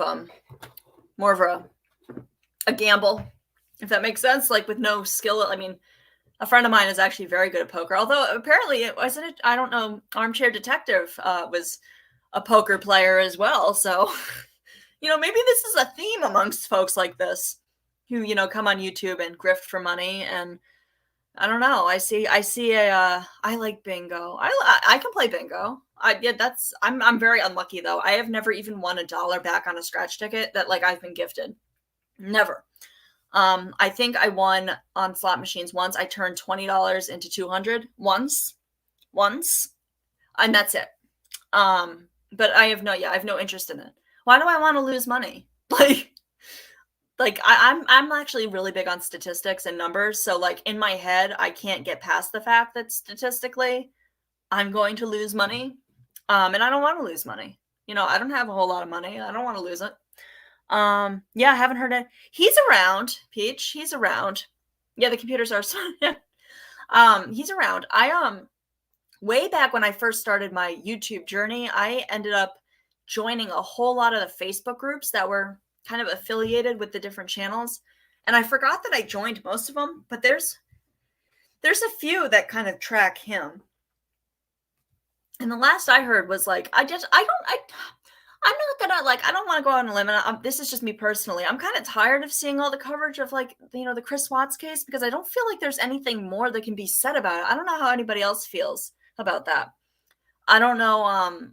Because I kind of feel like that case is closed. Like there's some speculations that you could make, but not to the degree that people are taking it. If that makes sense. And for me, it's just like it's done and over with. And then that book of his, like, good God. I read the reviews on Amazon just for fun. Yeah, I am too. I really, really am. I really am. And I've been sick of it. It's like, move on. Move on. Like, I think a lot of cases turn toxic eventually, but that one, it's like beating a dead horse at this point.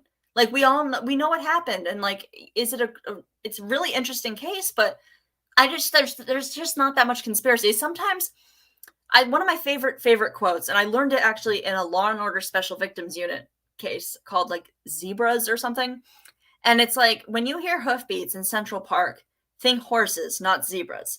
A lot of the time, the simplest answer is what it is. It's not always this big conspiracy, thing. And like, I understand that that's fun to speculate about and talk about. And I'm a huge conspiracy theorist, but I also deal in facts. So, when people are reaching, and especially when it's for content, that community, yep. And I mean, a lot of the people that are players in this, Natasha, I mean, I don't know. I guess I would say that she was Watts Island. That's where I found her. Like, originally, that was that was like the content that I got her videos suggested from. Because I remember the first time my dog is lurking outside of the door because she's sad that she's not going to be a special guest. Just because after what I heard on the news today, I wasn't feeling like having much fun today. I was like, you know what, I might move that for tomorrow. Just because that's it hits close to home. But yeah, and that was crazy too. I remember when all of that happened, and then I remember when they said that Natasha originally, they were like, oh well, she's behind that. And then her video came up in one of my suggested, and it was just her in portrait mode talking about nonsense. And I was like, this isn't true crime. What is this? Yeah, right. I agree with that. Like, I don't want to go anywhere where there's going to be like a risk of my money being lost. No. You're, oh, I'm so sorry, Archimedes girl. That's hard. Yeah, dementia's very hard. All of that is really hard. I'm sorry about that. I'm not a numbers person. Like, I do statistics, but like not numbers. If that makes sense, it makes no sense. Like my brain is a really strange place. I'd have to like, I don't know. I don't think anyone can. I don't even understand it. Let's see. Yeah. So I don't know. Like I feel like there's always going to be something going on here. Hey, anxious for peace. That's going on. Like, now I'm like, before I was seeing it with that, and now I'm seeing it. I don't actually even know the truth on all of that, Peach, because every time you think that you know exactly what happened, there's somebody that's saying it's something else, and I don't even know at this point. That just got really crazy, and everyone just tries to do all this detective work, and it just makes things more confusing to me. But I am interesting to see why Natasha was part of that group chat that was discussed last night. And I don't know. I didn't realize that she had connections or anything in common with the people it looks like she does have connections or something in common with. I had no idea about that. And that's very interesting to me, especially when you look at where everybody who's kind of having issues is coming from, if that makes sense. Yeah, I kind of like, I would listen to the lives about the whole, Ludovica and all of that, but I never it always just didn't make sense in my head, and I always would get very confused because you'd have like one creator saying one thing, and I never actually I don't think I ever decided that I trusted somebody enough to give me like the actual answer, if that makes sense. So I don't, yeah, she is still around too, though. Yeah, I heard that. Oh my God. Like every time, yeah, she will fail. She will fall. Yep.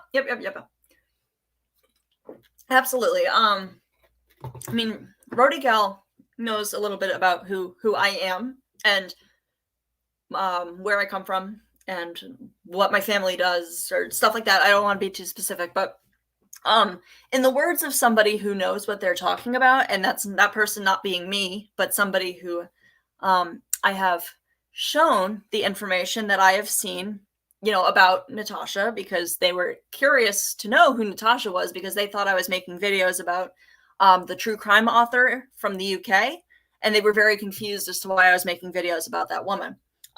So I had to clarify and say that, it's not that woman, it's Natasha Cooper. And so we started talking, and this person said that in his professional experience that he has quite a bit of, people like this will always end up getting prosecuted. Always.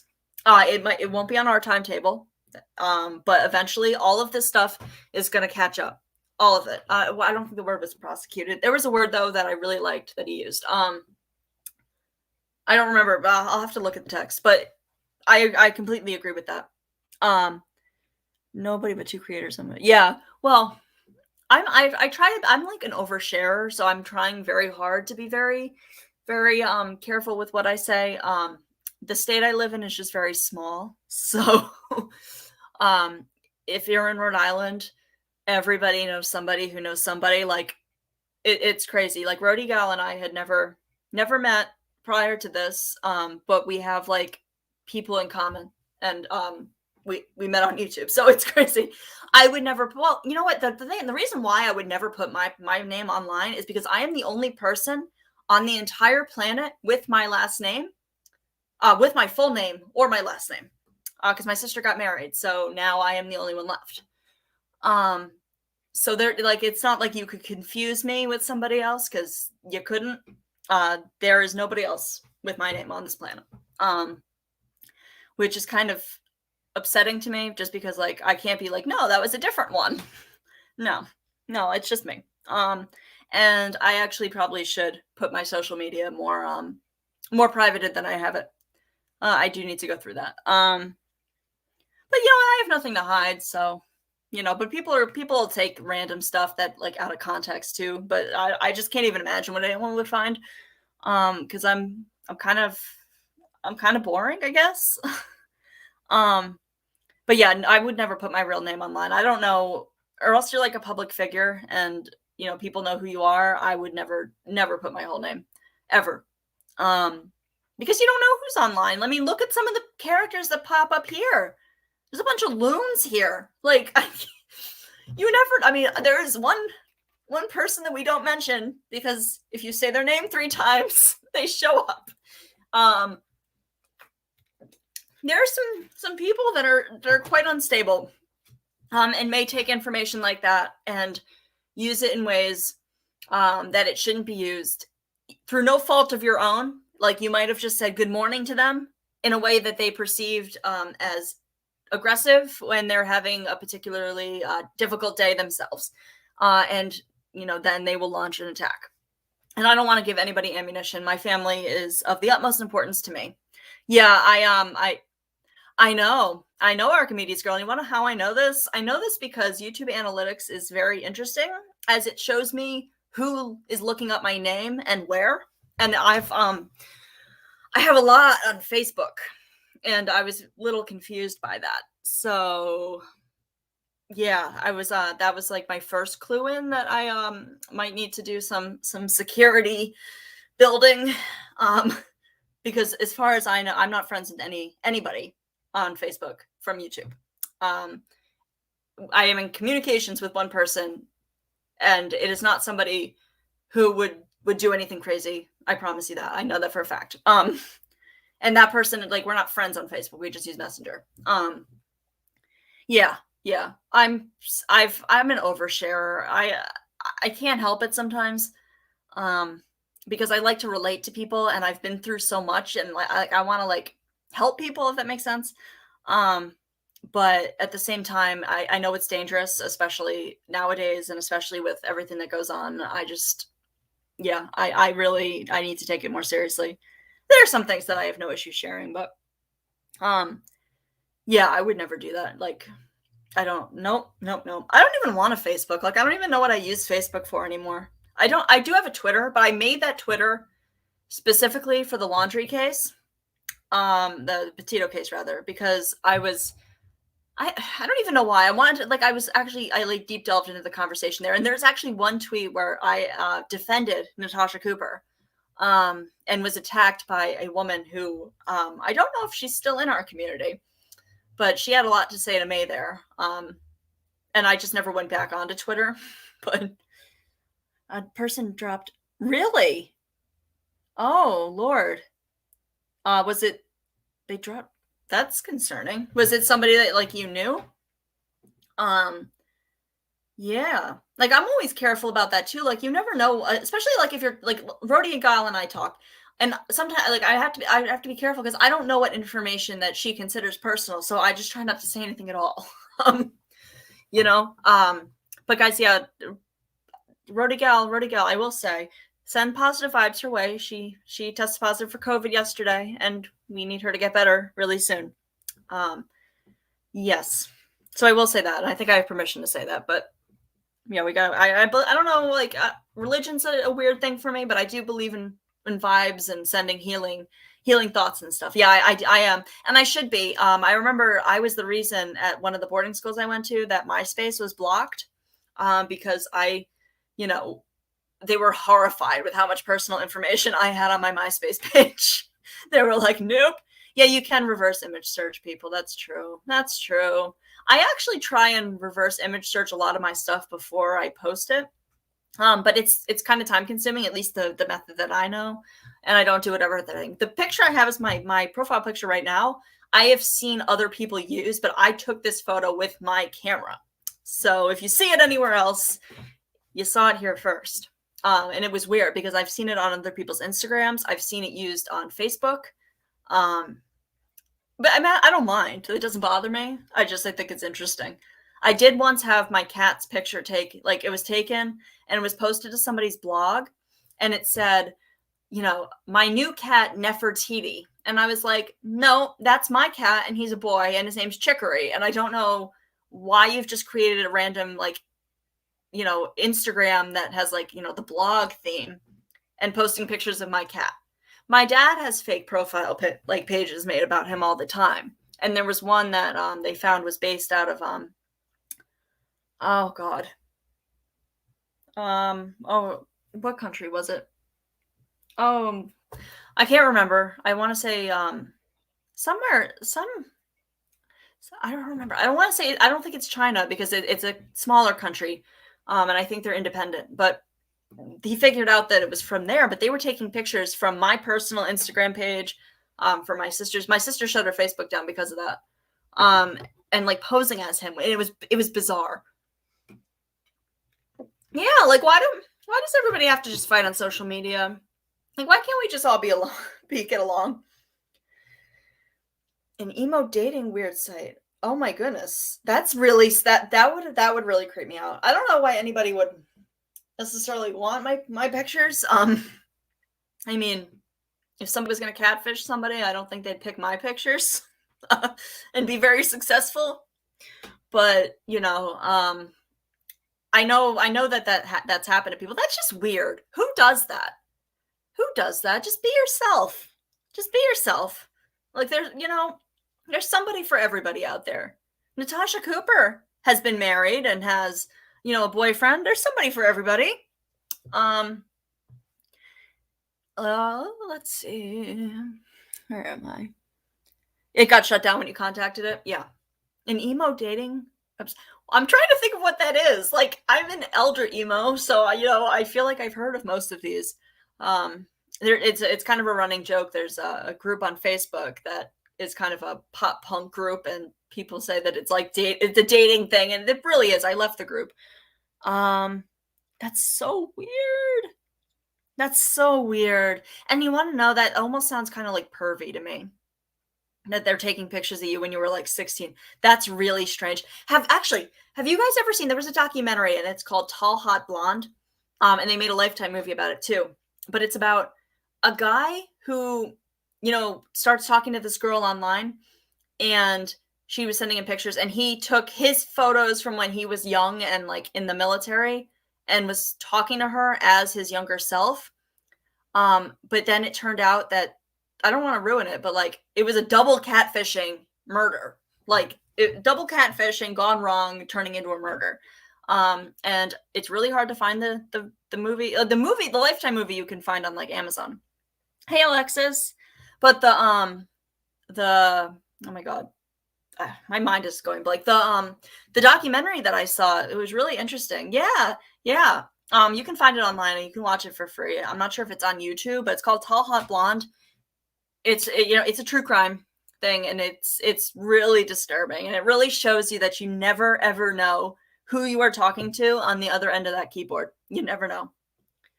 Elder emo. Yes. Yes, I am an elder millennial. Like I almost hate calling myself a millennial because I don't feel like one. But I guess technically I am. I was born in '88, so I guess technically I am a millennial. As much as I hate that, but we all just got to get along. I saw a meme today about a bunch of like TikTokers doing like newest dance. And then it had like this woman, like an old lady coming over, and she's like, I want to like participate. And they're like, you're a millennial. Go sit down, grandma. And I'm like, what? I don't like that. My new photos of my, yeah, yeah. I mean, I wouldn't know. That would creep me out if somebody was using my pictures to like, yeah, there you go. Yeah, I do. That's the thing though. Like I have two looks. I can look like, if I paint my face on and try and look presentable, I can like pass as participation trophy wife. But other than that, I'm like a hunchback troll, and you probably wouldn't recognize me. Like it's crazy. Yeah, I have a lot of tattoos. I'm covered in tattoos. So yeah, tall was actually teaching. You're 28. That's a good age. Actually, that is a good age. That's actually probably the age that I can pinpoint that the frontal lobe of my brain completely developed. 100. And I think that's late, but that was for me. I'm sorry, that is really funny. If you guys haven't seen that, like I wish I could remember the name, but if you Google it, it's a true crime case. And I actually searched YouTube to try and find somebody that did coverage of it, and I haven't been able to find like much of anything. So maybe that means I should do it. But let's see. I'm like, oh, no. I'm in like my back bedroom, so it's like kind of like the office, and I was built on as an extension of the house, and it's the only room in the house that like the heater really works in. I have the door closed, and it's like 1,000 degrees in here. Like I would put an air conditioner on, and it's 4 degrees outside. I want the Catfish Show to do a show about TT. Yeah, there's a lot. I mean, we could do our own like catfishing expose from this community alone. I mean, I don't think there's a shortage of that. Yeah. And I mean, Natasha's kind of got a point though. I mean, if people don't want to put their camera, I mean, who knows? I could be using somebody else's pictures too. I mean, who knows? That might not even be my dog. That might not even be my dog. That might be somebody else's. No, I'm just kidding. Yeah, this is like a home office, but it is kind of a junk room too. Like I think all of the laundry that I need to catch up folding is all in a pile here. And I should just fold it. I should be doing that right now. But I was like, I really want to go hang out with my friends, which are you guys on the internet. So, but yeah, that's what this is. I have a desk. My desk is like all organized and stuff. But like I went back to school, so I got a desk, and I was like, I'm going to use this. But I end up just sitting in bed with, oh my God, have you ever had that cam turn on, like especially on your phone when it's front facing and it's the most unflattering angle and you just want to throw it? Because I have that all the time. I'm like, no, I did not want that. Yeah. Oh, I always like look back and I'm like, I always like criticize and like beat myself up about my looks all the time. But, in hindsight, it's like, why? Has NC ever called me out particularly? Not for that. No, not for my camera. I don't think she can. I mean, I mean, my pictures are my pictures. That is me. But I will go on a camera eventually. It's not that I have anything to hide. It's just that like I was supposed to get my hair done yesterday or 2 days ago, and it didn't happen. But once I feel comfortable, it's more so like a mental thing about the camera. It's not that I'm like hiding. It's that I'm socially awkward, and for me to kind of ease into getting used to doing this, it's easier for me to be behind. Oh, in general, she did call me out once. She may have called me out more than that, but the one time that I know of is that she called me out because I still had a membership to her recline channel, and she put that on display for everybody. Hey, Irvin. As you know, one of the haters that still pays her. But it was great because it was, it was a wake up call, and it was a reminder that I really need to go through my subscriptions and, cancel some memberships because I forget about it. I know that I I know that I have ADD, so like diagnosed medicated ADD. So for me, like remembering that I have subscribed or like have a membership somewhere, I don't keep track of it. But I did immediately went and I'm like, oh, cancel. So, oh, is it a bot? Yes. And all right, I have the power to block. Yeah, so my dad got me a new webcam when he found out I was doing this, and he's like, "How's it working?" I'm like, "It's working great, Dad." I'm like, "It's great." I'm like, "I haven't used it yet, but it's great." Like, oh, I will eventually though. Like I said, I'm just super shy. I didn't even want to do lives. Like I did and I didn't. But it's like, when you're in like someone else's live and yeah, he had to go. I have the power now, so I just go click, and they're like, "Goodbye." Like that's actually the most real name I've ever seen next to a bot posting weird links. Usually it's not something I can even pronounce or like understand because it's a bunch of like random letters put together. But yeah, see, I want to do horror. Yeah, so I'm a huge horror fan. I'm very much into horror. I have a lot of really cool horror stuff. Um, but yeah, horror let's plays like games. Yes, I have so many horror games. Like what? So many. I don't know if anybody. I'm a huge nerd. Huge nerd. I really, really, really. The last really scary, not really scary. Hey, Hebrew operator. The last like kind of scary game. I was really impressed with the latest Resident Evil actually. The Resident Evil Village. I actually really enjoyed that game. That was it was fun. It was different, but it was super fun. And there are some parts of it that kind of creeped me out. More so like the first, like it's kind of divided up into 4 different parts kind of. So the first part, I think they probably should have saved for the last with the really tall vampire lady. That whole thing was kind of creepy. Yeah, I'm into gaming. I'm a huge Fallout. I like Fallout a lot. I'm not very good at video games, but I like Fallout New Vegas a lot. And I like a lot of like, I don't know. There's not Dead by Daylight. I like that song too, but I like to watch as well. There's the Friday the 13th game where you can play as the campers, but you can also play as Jason. And it's like Dead by Daylight. Yeah.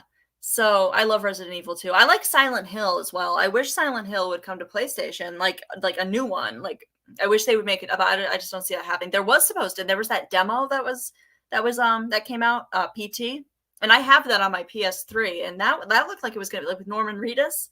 That looked like it was gonna be awesome. And then there was that falling out, and now it's not on the table, which makes me sad because I do enjoy Silent Hill as well. Silent Hill has more of that like psychological thing to it. It's like suspense.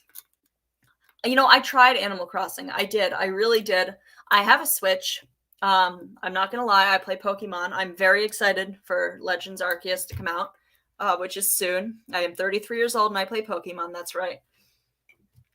You heard it here. And I tried Animal Crossing. I wanted to like Animal Crossing because it came out right when like the pandemic was going on. And I was like, okay, cool. So this is how I can connect with people. Like we can visit each other's villages and we can do, but I can't get into it. I tried, and I couldn't. I had it on the DS as well, and I couldn't get into it there either.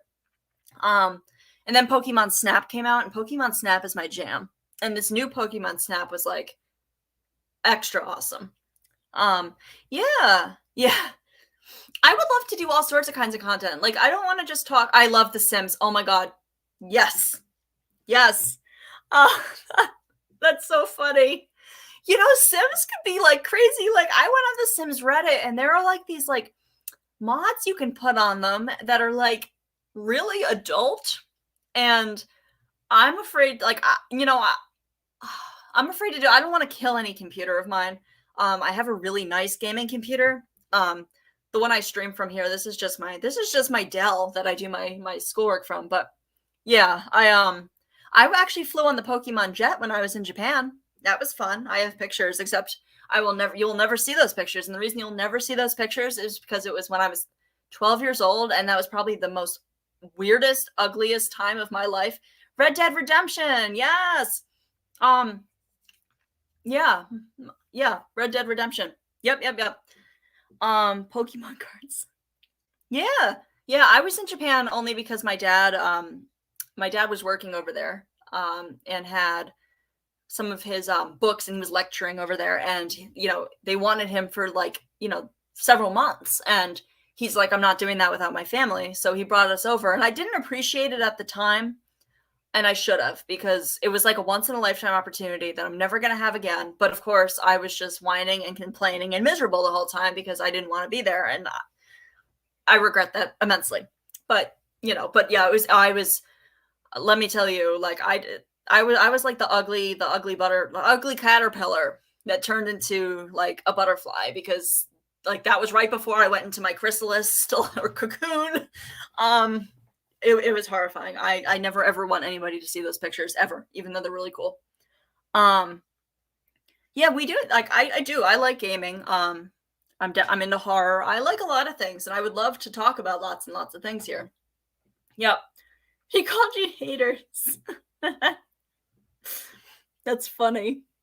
And I wasn't really allowed to play video games when I was a kid because, because I grew up in a really different kind of family. My mom is very anti-violence, but like to an extreme. And I got a Game Boy, like the original Game Boy, for one of my birthdays with Tetris. And that was my first video game. I was never allowed to have like a TV console.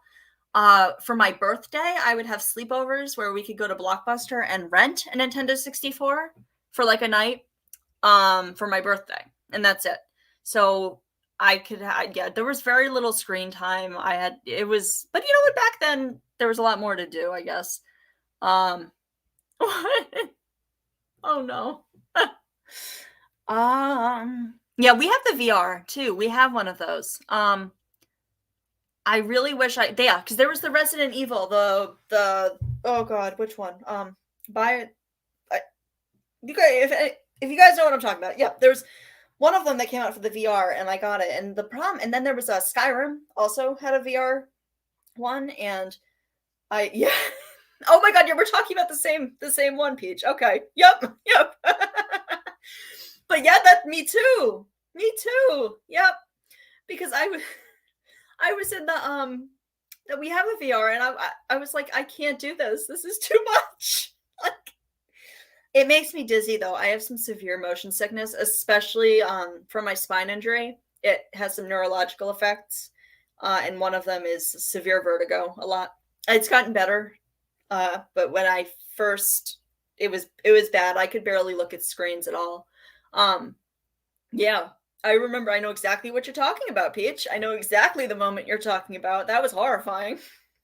That was yeah. Well, there's fun games on your phone too. Like, I remember when Candy Crush was all the rage. I'm sure Natasha Cooper played Candy Crush. Before, when those kinds of games, like the pay content or the pay to play stuff, when that first came out, like, I didn't understand that. So I was like in my early 20s. And my parents still paid for my cell phone bill. And I was like in a oh god. There was a game called Clash of Clans, I think. And I had saw a commercial for it, so I had it on my phone. I didn't realize that, you were actually using real money to purchase things. And my dad got a $300 and something bill of things I had bought from that, and he was not happy at all with me. But that's how I learned that, when you buy things on your phone, it actually goes to like a credit card. Um, Skyrim buy in person, really? See, I don't even know things like that exist, and I wish I did. Age of Empires was really good too. I agree, Irvin. I agree. But yeah, I like a lot of different games. I'm trying to think of some others that I've really, really liked recently. And I shouldn't have to think this hard about it. Oh my god, I like the Lego Harry Potter games. I'm a huge Harry Potter fan, like a Harry Potter nerd, and I know there's supposed to be a really good Harry Potter game coming out, like a open world, like RPG, like Skyrim style. And I have wanted this my entire life. And when that comes out, people will not see me for a very long time. Strategic war games are really cool. I agree, Irvin. I used to play a couple of them on the computer. Like, what is it called? Is it Command and Conquer? I think was one of them. But yeah, and obviously the one that you just mentioned as well. Madden, yeah. My son is playing Madden right now, actually. He's a huge he doesn't like the soundtrack on the latest one though, and I'm kind of like happy about that because the soundtrack is just really strange, and he's like, this isn't music, and I'm like, I agree. But because usually like we kind of bond over the music that's on those. I don't remember the Odyssey. No, that's that. I do watch one of my favorite YouTubers actually. I mean, the Angry Video Game Nerd. I like his like old stuff. I feel like a lot of creators, as they get bigger and bigger, the ones that have like millions and millions of them, it becomes a corporate thing, and their videos are kind of all sponsored content and like not as fun and like organic as they used to be. But I get that, and because if people like accuse people of selling out, well, they're making money, so whatever. But I always like he had some really, really funny gaming content that I was like, he always has these random weird like failures of consoles and like the worst games ever, and it's just really funny. Roblox, oh my god, $800. Oh my god, did you get it back, or like did you just have to like eat that loss? That's all. Oh no. Yep, I'm a huge Tolkien fan as well. Harry Potter, Tolkien. I couldn't get into the Game of Thrones. I tried. It really, I should have. It's something up my alley, so I should have liked it. It didn't make sense that it didn't. I have all the books, and I've tried to watch the show. But I am a huge Harry Potter fan. I listen to the audiobooks constantly. Jim Dale is like my favorite narrator ever, and I know that some people like the one that narrates in the UK, but I prefer Jim Dale. And I have 2 radio renditions of the different Lord of the Rings, Fellowship of the Ring and whatnot, and I enjoy those as well. And why is my phone buzzing? Oh my god, what? Hold on. Is the cat? I just got a picture. I think my cat is stuck in the ceiling. No, wait. Ew. Oh, okay. I did not see that. No. Yeah, I've heard about that as well. Yeah, I like gaming too. I mean, I'm not like an expert on it. Like I like a lot of things, but I don't have the passion of like enough knowledge to be taken seriously in that community. I will say, and actually, Rodigal, I told you I was going to discuss this, and it would be directed right at you. There is, I know you're a Harry Potter fan too. So there is a gentleman who did fan fiction, but he turned them into full-length books. And they're called the James Potter series. And they're full-length books. They're not as good as the original, and I think there's 3 or 4 of them. There's 3 or 4 of them, and I got them. They have audiobook renditions, and I got all the audiobooks, and it's so good, and I was so excited. It was like the series all over again. And I'm not really sure how he gets away with it, considering it's copyright. But like you can print out the PDF for like the actual books, and they're really, really good. And I mean, I know the Cursed Child came out, and it kind of, these were before that came out. But it's super, super, super. They're really good, and I can't recommend them enough. And it's a site or an app called Gumroad, where they're the audiobooks are at. And you could get all of them for like $30. But I'm pretty sure they're not supposed to be charging money at all. Yeah, definitely look. There's a Facebook, the James Potter series on Facebook. A lot of times they'll drop links for free stuff on that too. I love Harry Potter. Like I really, really do. I was supposed to go to oh my god. I'm sorry guys, my phone is like blowing up right now and I don't know why. It doesn't seem to be an emergency. Let's see. Okay.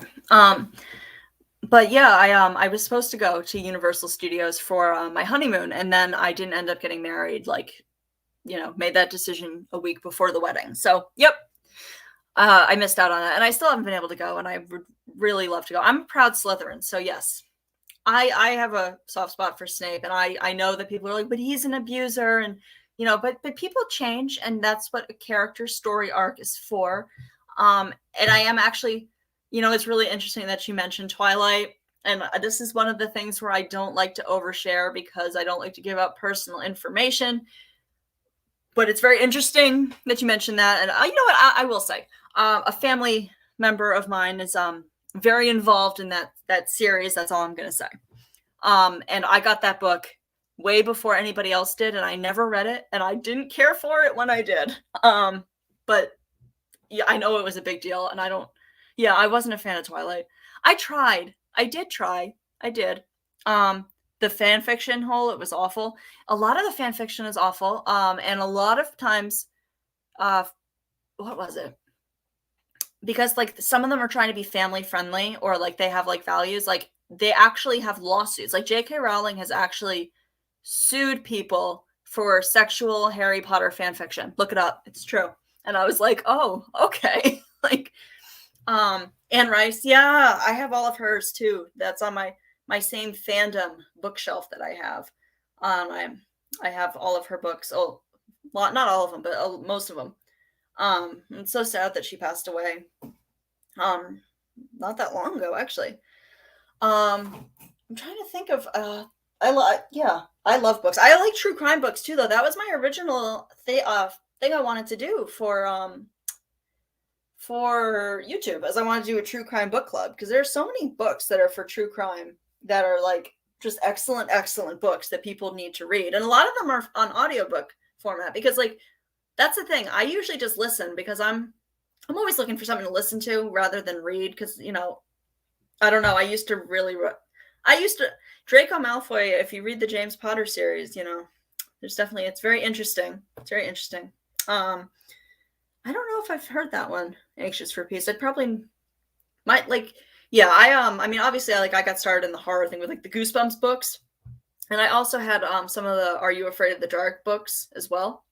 But then there was an author that I got as a gift that I ended up getting really, really into. And I was really, really mad that they screwed up the movie so badly.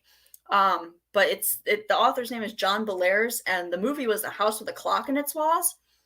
And he's just a great author. It's like it's kind of a kid's book, but it's like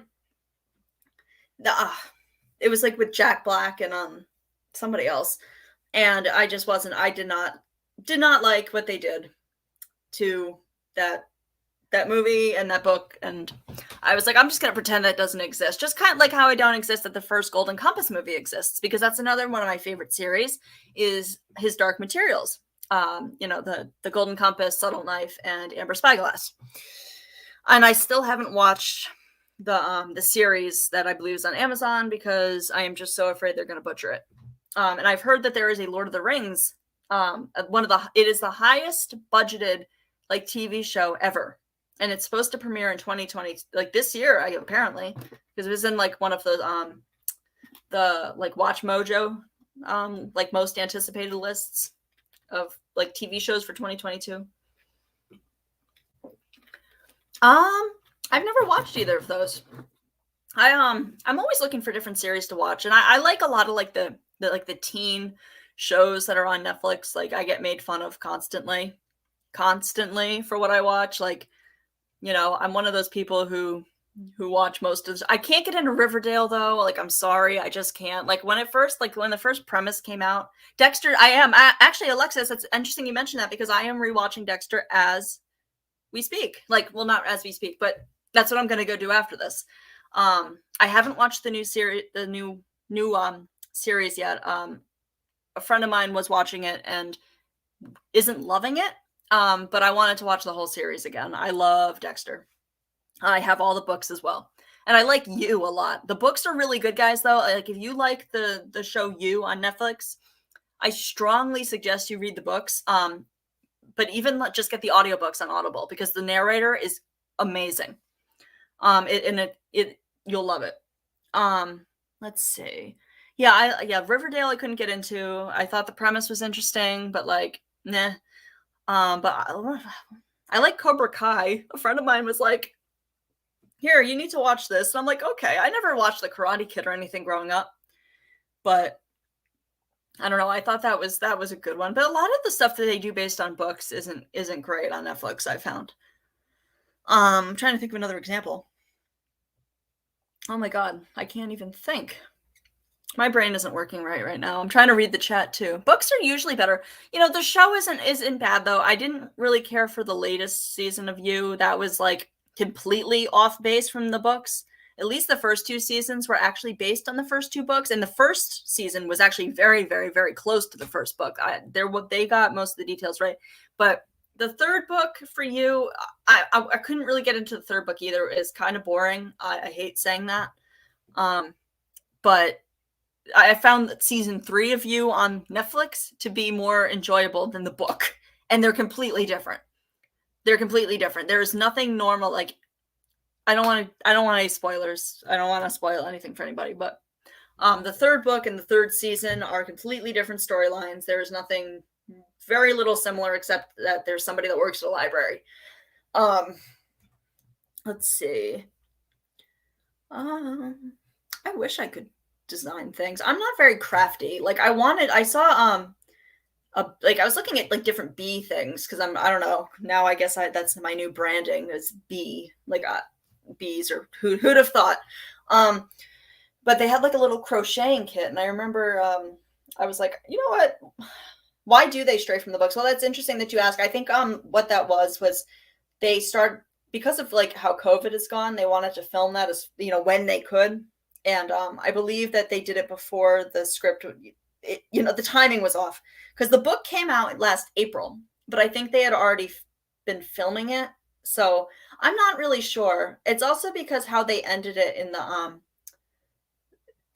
I don't know why they do that. I have no explanation. Yeah, I like Cobra Kai too. I'm like really, really enjoying it.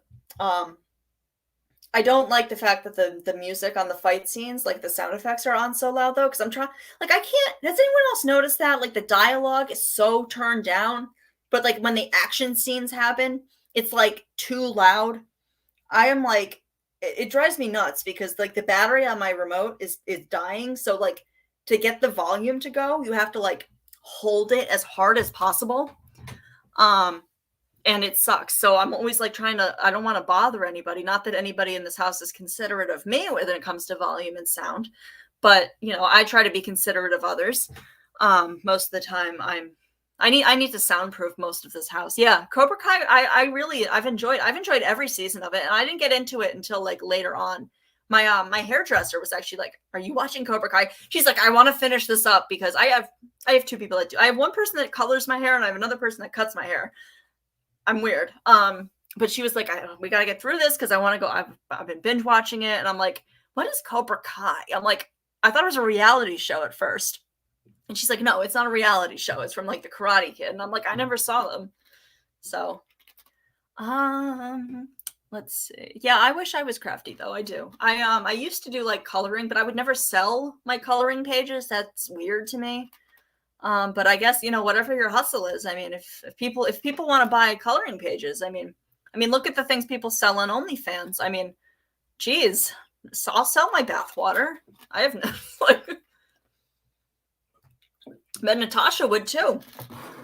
Um, yeah, yeah. I actually watched the Karate Kid movies, not this past summer, but the one prior, or like the September prior.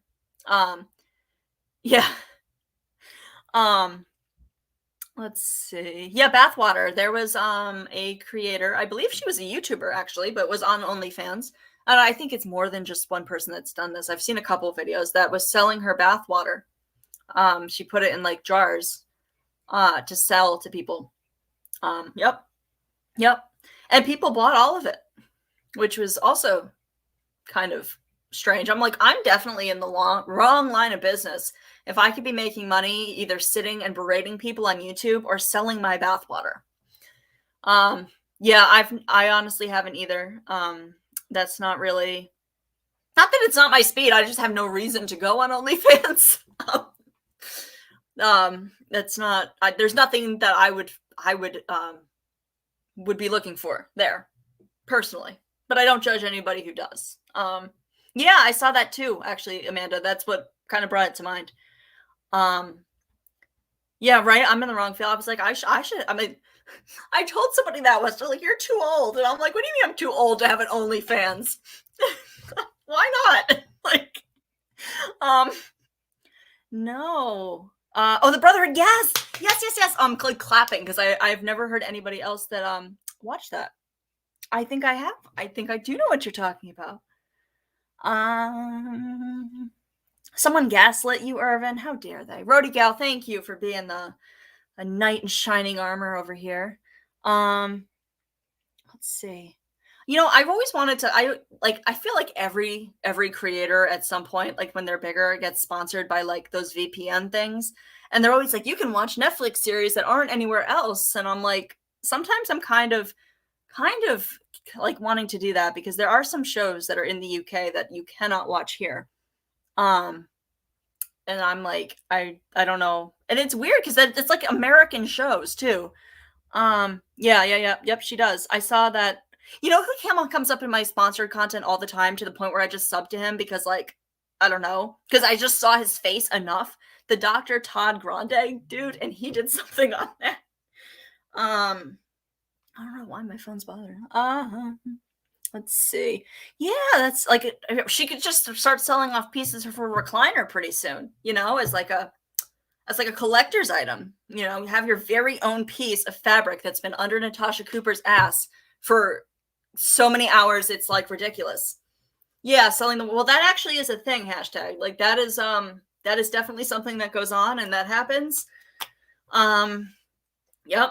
People will buy all sorts of things, and I mean, to each their own. Like, I don't shame the hustle. You know, at least they're giving somebody a product and not just like grifting, I guess. You know, there was somebody here who ordered. I think it was Poison Ivy who said it, that she ordered one or got one of the autographed mugshots. She never got it. Yeah, exactly. I mean, Natasha Cooper. I mean, that's like fraud, dude. Like, you need to like deliver the products or it's not cool. Like that, then it's just stealing. I can see her doing that though, Peach. That's the thing. I can absolutely see her doing that. You know, after she has a massive fund to get herself like a new state of the art, like space age rocket ship recliner. But yeah, I can totally see her doing that. And then when her and Glenn got matching ones, and then she was like so giddy.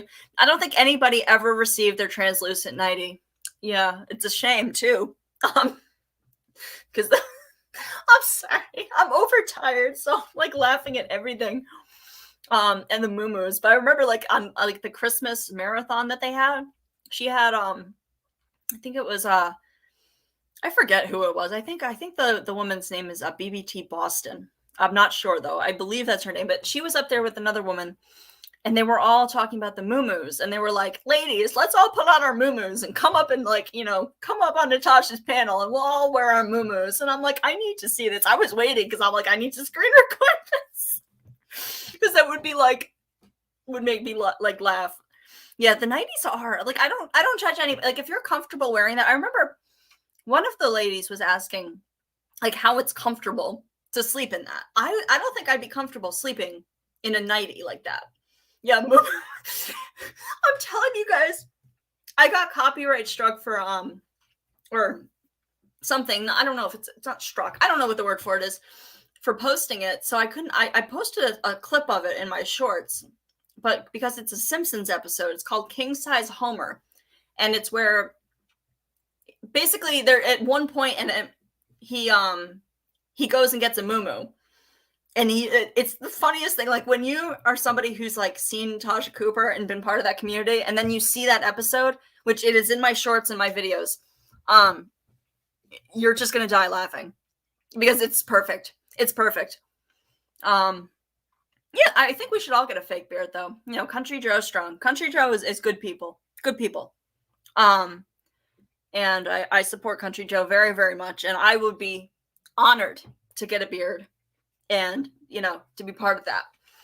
Yeah, I was dead watching it too. Like before I posted it, I looked it up on YouTube, and I'm walking down the street, and it was icy because it was like the first time we had ice on the roads. It was right, maybe Christmas Eve. I think it was when I launched my channel actually. And I was watching it, and I just couldn't stop laughing. People were staring at me like I was like insane, like literally crazy, because I just couldn't stop laughing. Because I'm like, it's Natasha. She even has a cold shoulder dress that looks like the moo-moo.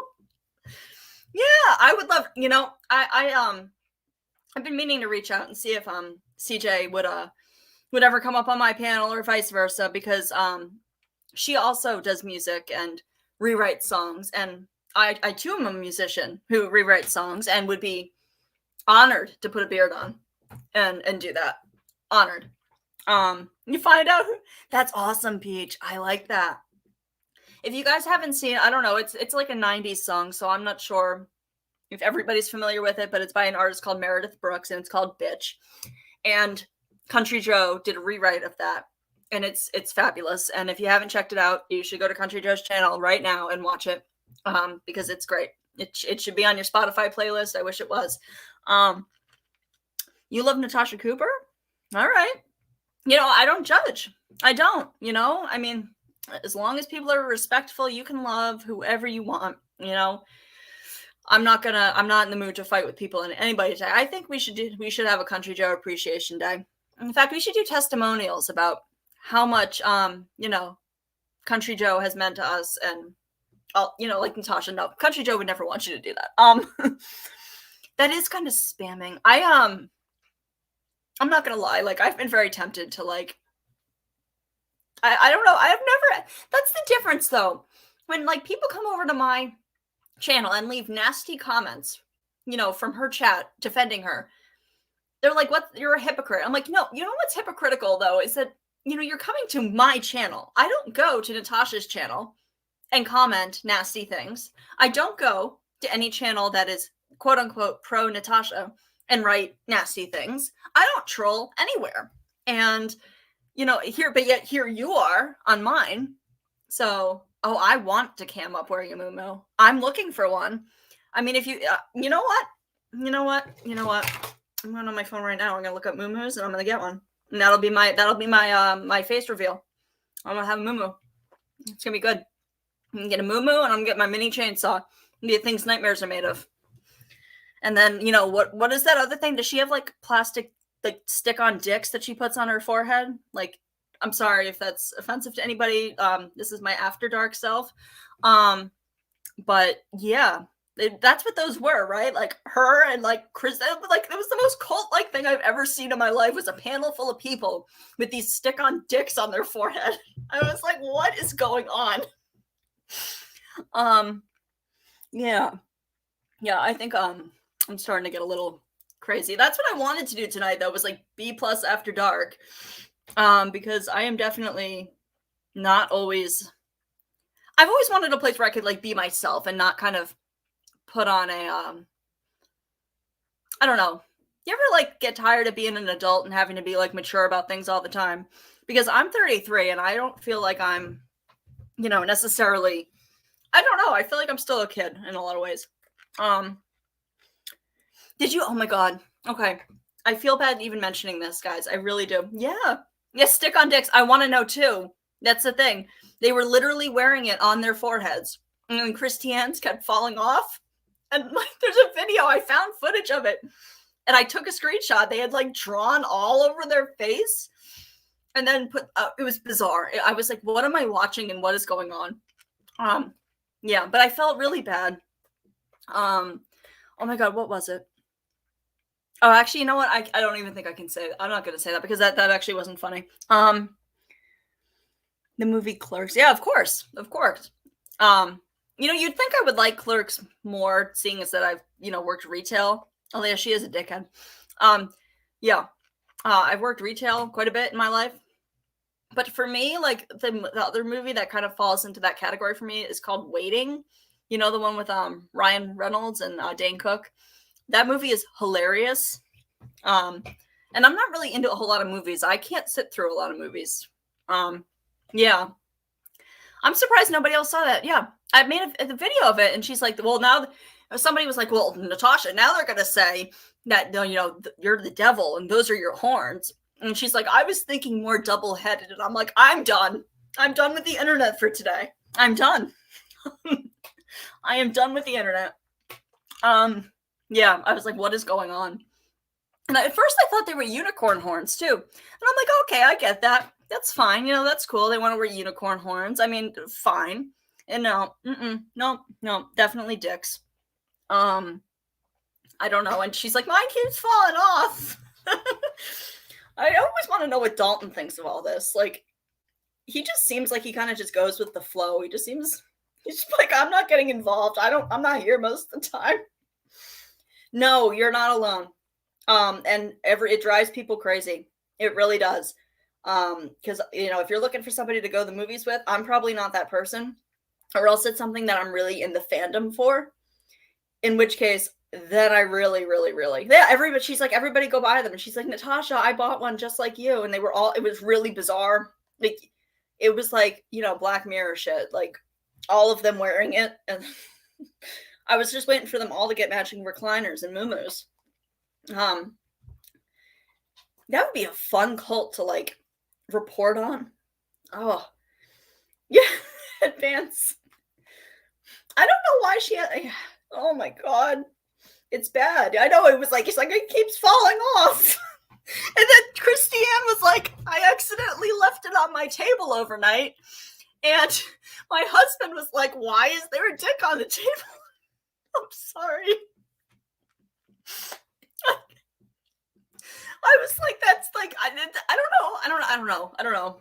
I'm like losing my mind right now. I'm like getting very tired, and I am going to have to get off of here sooner. I just realized I am the only person home right now, and my dogs are going to need to go out fairly soon, but I'm not going anywhere yet.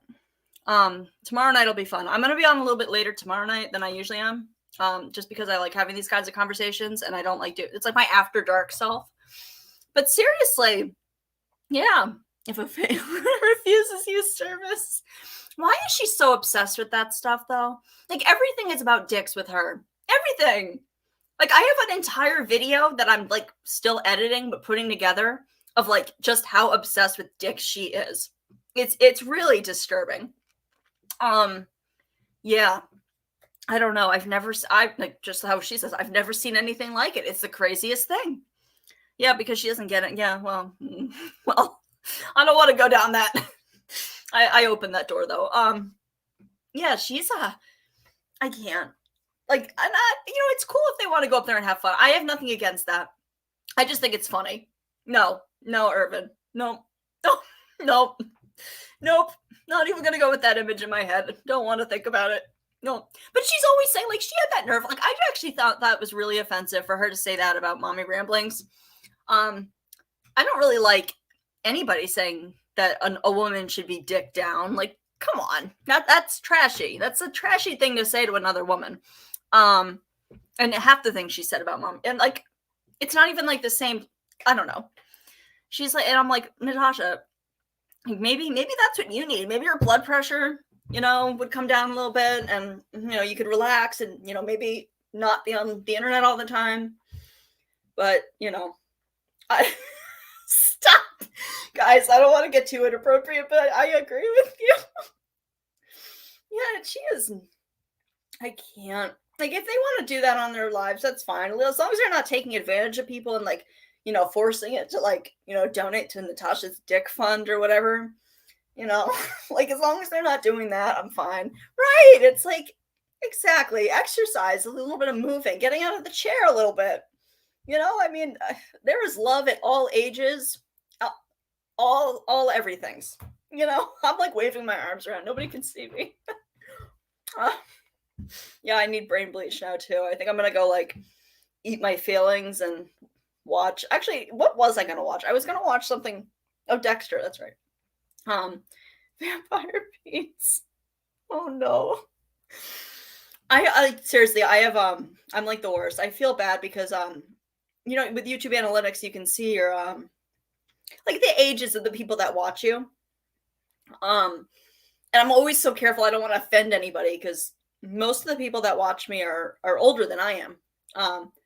Not that's old. It's just older than I am. And I'm like I know I can be kind of immature and I don't want to offend anybody because I can be serious too.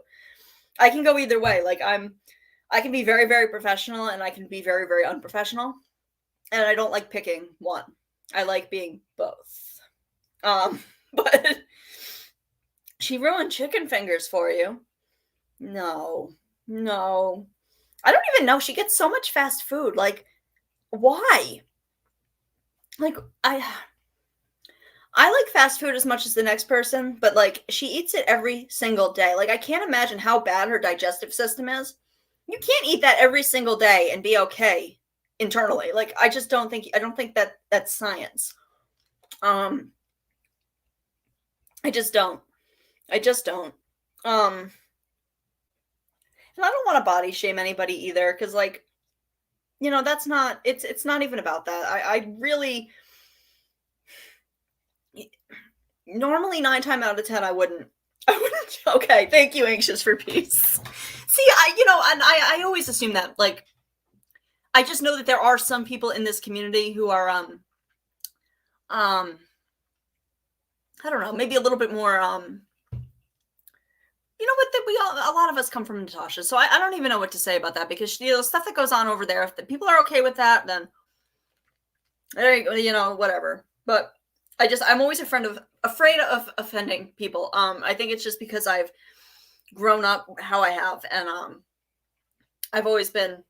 See, that's what I want. I want to make people laugh. I want to have people have like somewhere they can come hang out and not have to deal with drama and crap.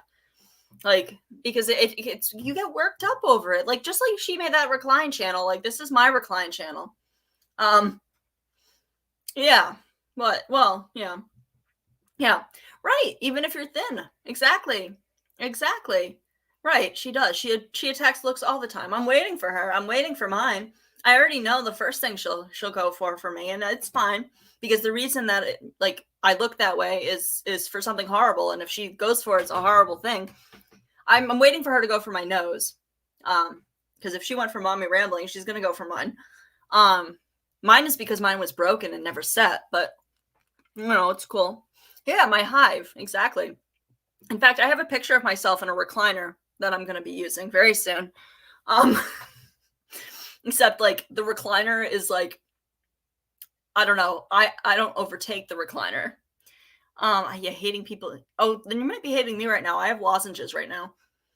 Because my throat's been hurting. Rhodey, you don't act your age either, so I don't want to hear it. I would never ever guess that you're as old as you are either. Like you don't act it and you don't speak like that either, but none of you do. I would never guess anybody here is, that just proves that like, age is just a number. It's mentally and just a number. Doesn't mean anything. Although I did get a note when I looked at my analytics, it said that I have people ages 13 to 17 watching me, but it's like a teeny percentage, and I'm like, that better be like, my kids' friends or something, because I don't really want minors watching me. Am I single? Wouldn't you like to know? I don't know. That's a good question. For all intents and purposes, I mean, I guess. I don't. You're 40? Is that your picture that's in there? You don't look 40, at least from where I'm sitting. You don't look 40. See, that gives me hope. Like I when I turned 30, I could feel it. Yeah, but I always preferred hanging out with older people. I mean, I really did. Not like older, like I was like bullied like really, really badly in school. So I always mostly hung out with adults. Um, yeah. So I've kind of taken that with me into my adult life. Oh my god. I almost just hold on. I almost just like unplugged my entire computer and knocked over everything in this room. Okay. All right. Yeah. That's okay, Irvin. I get it. You're 47? Wow. All right, how old, Peach? How old are you? Yeah, I mean, yeah, that might help. Yeah, that's true though, Alexis. And I feel I don't want to say it because I feel like I don't want to be stereotypical or anything like that. But I'm telling you, I have a friend of mine who she's Korean and she looks like she is 12. Like people think she's still in high school and she's older than I am. And like she won't get carded. I mean, she'll get carded, but I don't, and I'm so offended by it. Um, yeah, I'm 33 too. But I just turned 33. I turned 33 in November. I'm a Sagittarius. You're 28. I told you though, 28 is a good age. I consider that an adult.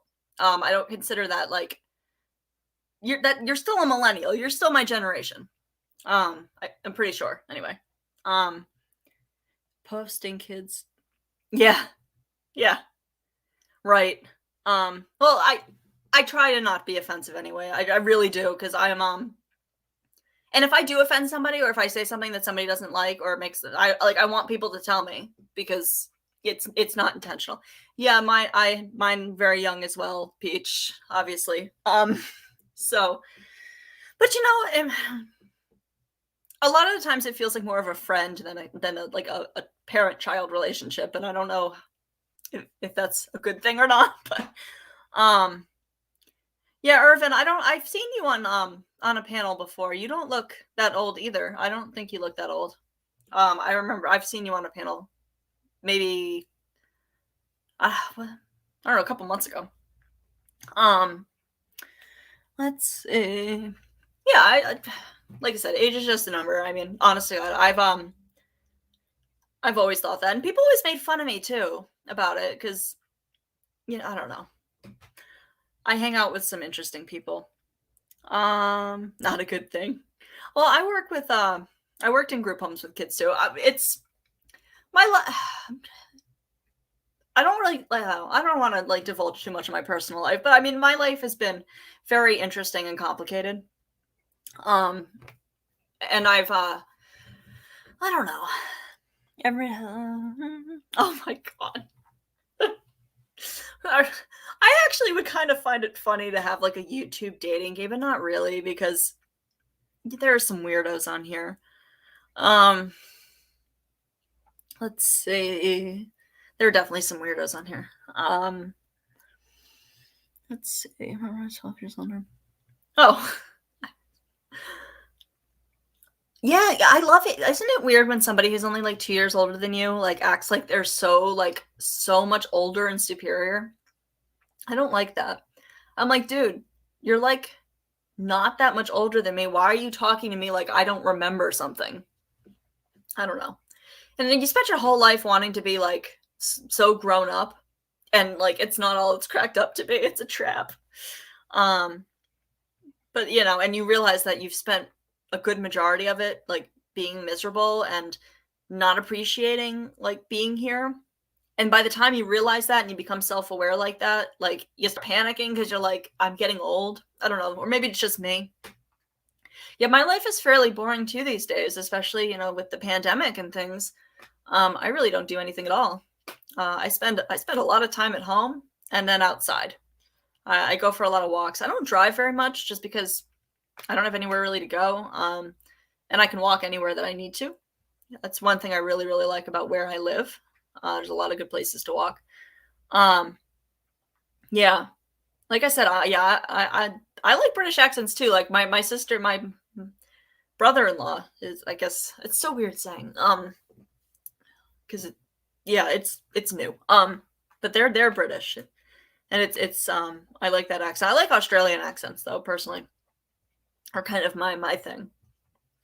Um, I remember when I was little, when I was a younger kid, I told my parents that I wanted to go to Australia so I could marry an Australian person because I like, and my mom was like, "Why do you want to do that?" I'm like, "I like the accents." I enjoy it too. Right, right. Like I like being who I am now because like before, like everything just feels like the end of the world, and everything just I'm old enough to do what I want, but I'm also old enough to like know who I am at this point.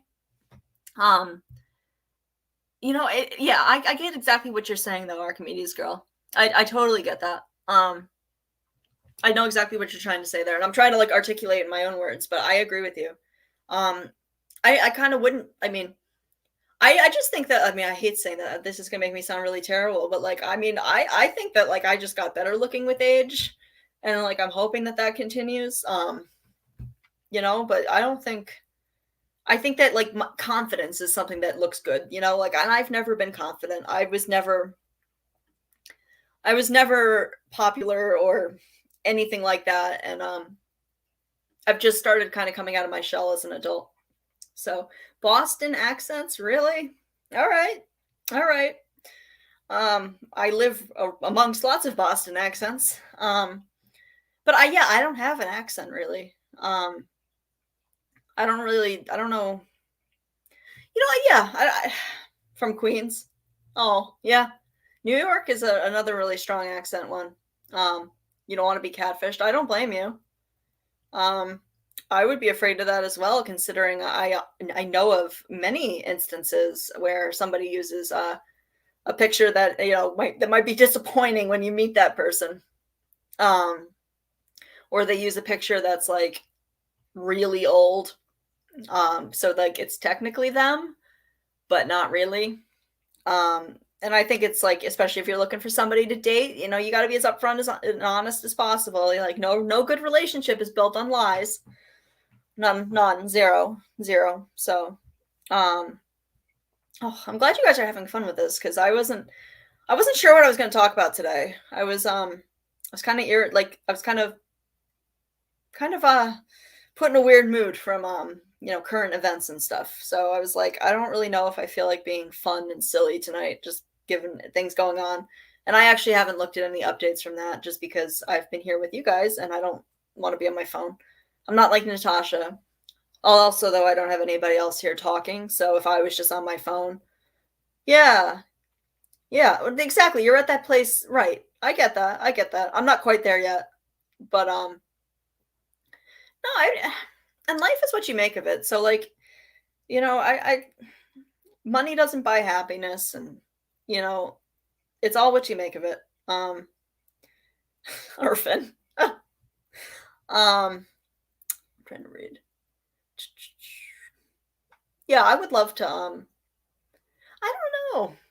I just a lot of the time I have to put things in perspective to myself. So I tell myself, like, if I'm feeling overwhelmed or like anxious, I'm just like, in the grand scheme of things, I am living on a floating rock in the universe that is like infinite and vast and like insignificant in the grand scheme of things, and it's not that big a deal. And I tell myself that, and I'm like, you know what? Okay, fine. Whatever happens to me happens, and I'll make it work somehow. That's how I am. I'm tenacious I'm very tenacious, and I don't give up.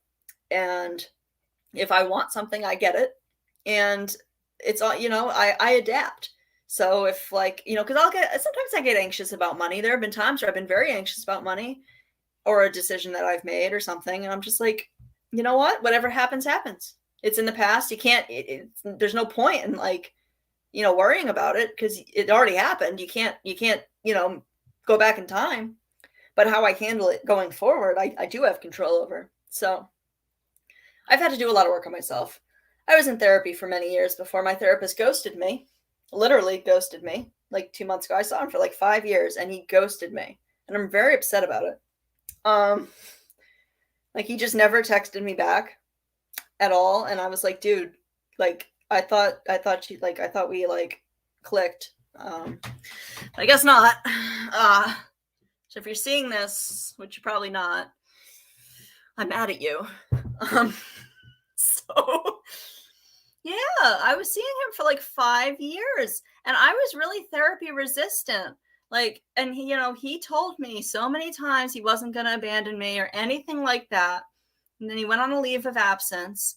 And then he came back and we were going to make an appointment. And he just never, I didn't text me back. So I texted him again and they didn't text me back. And I'm mad. I'm mad. We're in a fight. I'm mad. Plus I don't think that's ethical, but whatever. I won't be doing that again. Yeah. That's okay though. I have you guys to talk to now. I don't need him. Yeah, I am. I'm a little upset about it. I'm joking about it, but I was very upset about it because I'm like, what did I do? Like, honestly, no, they're not meant to do that. And I wish I could say things, but I can't. But I am the wrong one to do that too. Yeah, no, they're not supposed to do that at all. They're not supposed to do what well, it depends. It depends. Nothing that I'm trying to think of. I don't know. I was just mad. I was mad because first of all, that's supposed to be, I'm paying you to listen to me. First of all,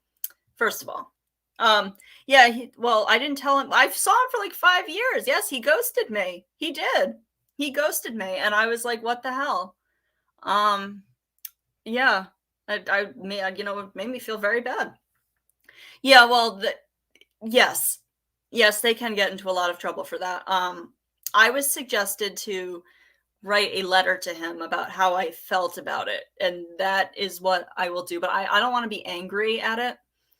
Yeah. Well, I know where he lives. I'm not going to do that. No, I'm not going to do that. No.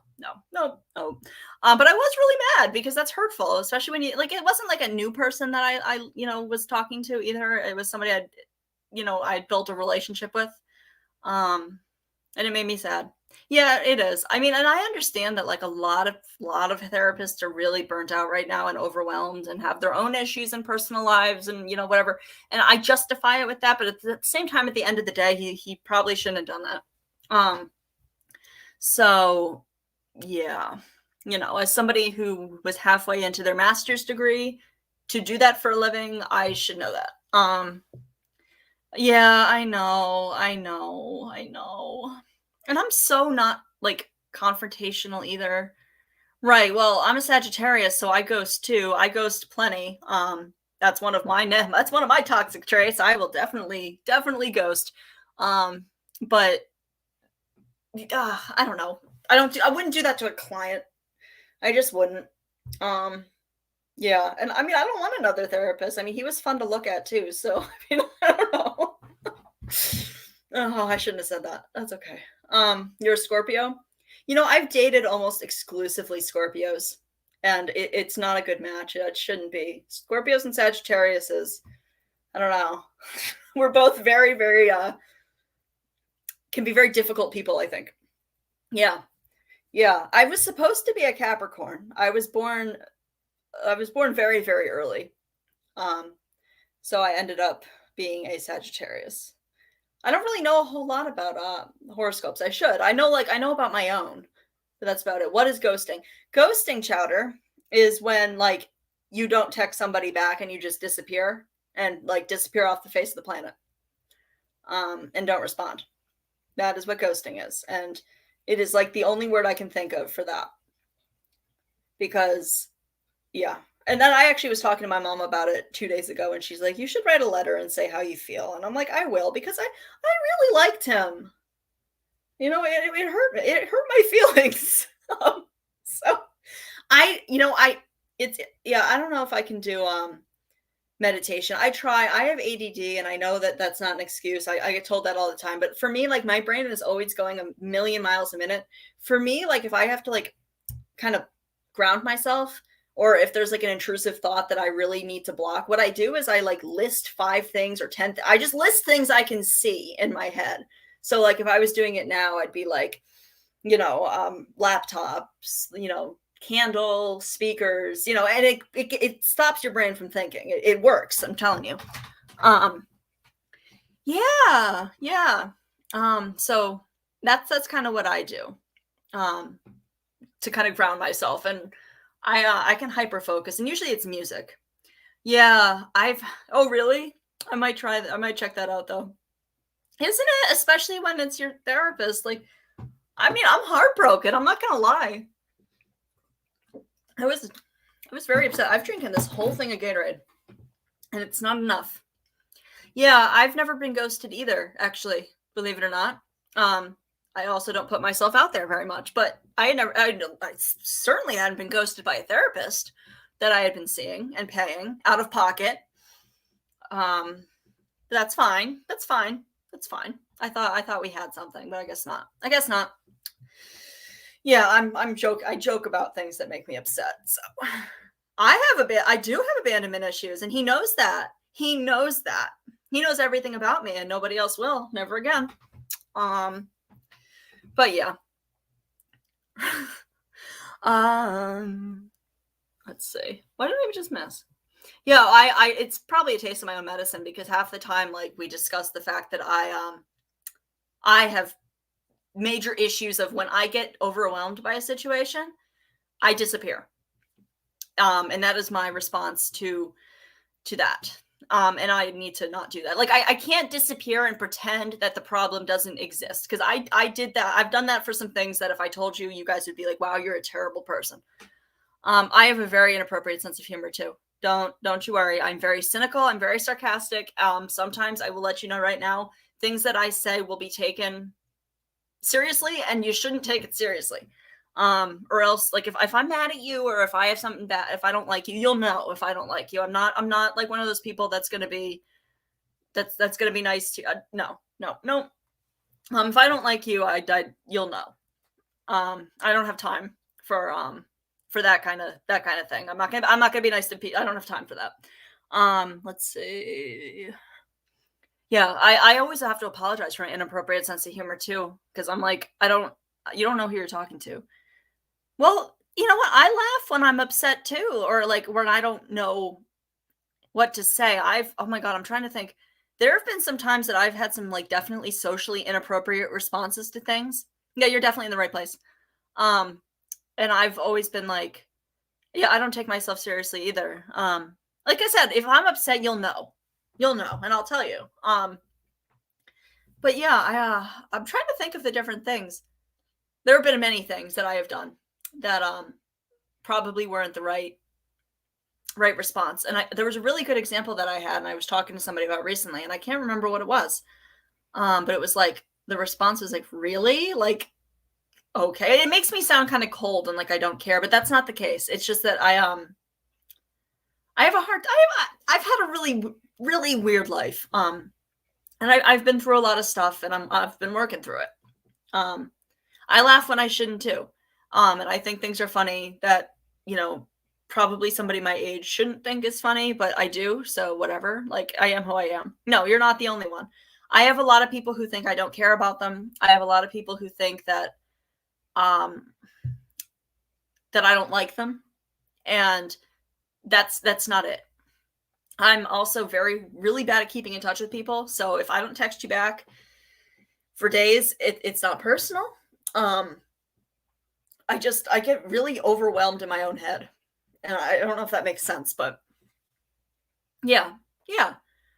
And I mean, and I can be very, like, I'm also the kind of person though that I get over things really quickly. A lot of the times I just need to get things off my chest. And once I have an outburst, like, I'll apologize. And I don't want to do that on YouTube. So I'm trying to, like, avoid those situations. Because once it's on the internet, like, I don't want people to see that. I could take the video down, but I also don't want to see that. But I'm also the kind of person that'll go directly to you and apologize. I don't hold grudges. Natasha Cooper just pisses me off over and over and over and over again, though. So, like, it's a cycle. Like, there's no time to apologize or to feel bad. There have been a couple times that I've felt bad about what I've posted about her, but then I'm immediately reminded that I shouldn't feel bad. Yeah, a lot of people think, well, I have resting bitch face. So a lot of times people think that I'm mad, or like I don't smile a whole lot. It's not because my sister's wedding was in September, and like, my mom is getting so frustrated because she's like, why don't you smile? Like, you need to smile for the pictures. Could you at least pretend you want to be here? And I'm like, Mom, I'm not smiling. I am smiling. That's how I smile. I don't know. Like, I don't smile with, like, my mouth open. Like, I don't show teeth or anything like that. I look ridiculous. And I showed her that and she agreed that I looked ridiculous. So I'm like, so what's the problem? Um, I'm sorry. I'm like, I don't even have a topic today. Let's see, screaming matches. Yeah, well, no, I don't do that either. See, that's the thing. Like, I'm not, I, oh, I cry. Like if it depends though on who's doing it. I can get very angry, and if I don't, but if it's somebody I care about who's upset with me, like I usually back down. Um, but if that's only like if it's like my mom when she's mad at me or something. What the fuck? Oh my god. Oh, I didn't even realize it was so late. Oh my god. Guys, okay. Well, I am probably going to have to get off of here soon because my dogs need to go out and they need their dinner. And I thought it was like 9 o'clock, but you guys have just been so much fun that I have. Oh, it's like 3 a.m. there. So I have been getting caught up in like just chatting with you guys and hanging out. And now I'm like really behind here. And I was like, somebody's breaking in the house, but it's the dogs. All right. But I will be back on tomorrow. And hopefully we can do something that's like fun and kind of just recap on everything. And I hope people like that. I mean, I know it's not going to get me like a huge channel, but I enjoy it and that's what matters. And as long as people enjoy it, that's all I care about. But before you go, if you guys want to give me a thumbs up, that would be helpful. And if you haven't subscribed, I would love to have you guys here. I plan on doing a lot of fun stuff and I like to think I'm funny, kind of, sort of. And I'll try. Yeah, I don't want to be that kind of topic thing. I could rant about things for hours and hours, but I don't want to do that. Or else it's like just stupid stuff. And maybe Molly the dog will be the special guest tomorrow. And we'll do that tomorrow because she wants to be part of it very, very badly. And she's really excited to make her debut. But I hope all of you have a great night and I will see you guys tomorrow.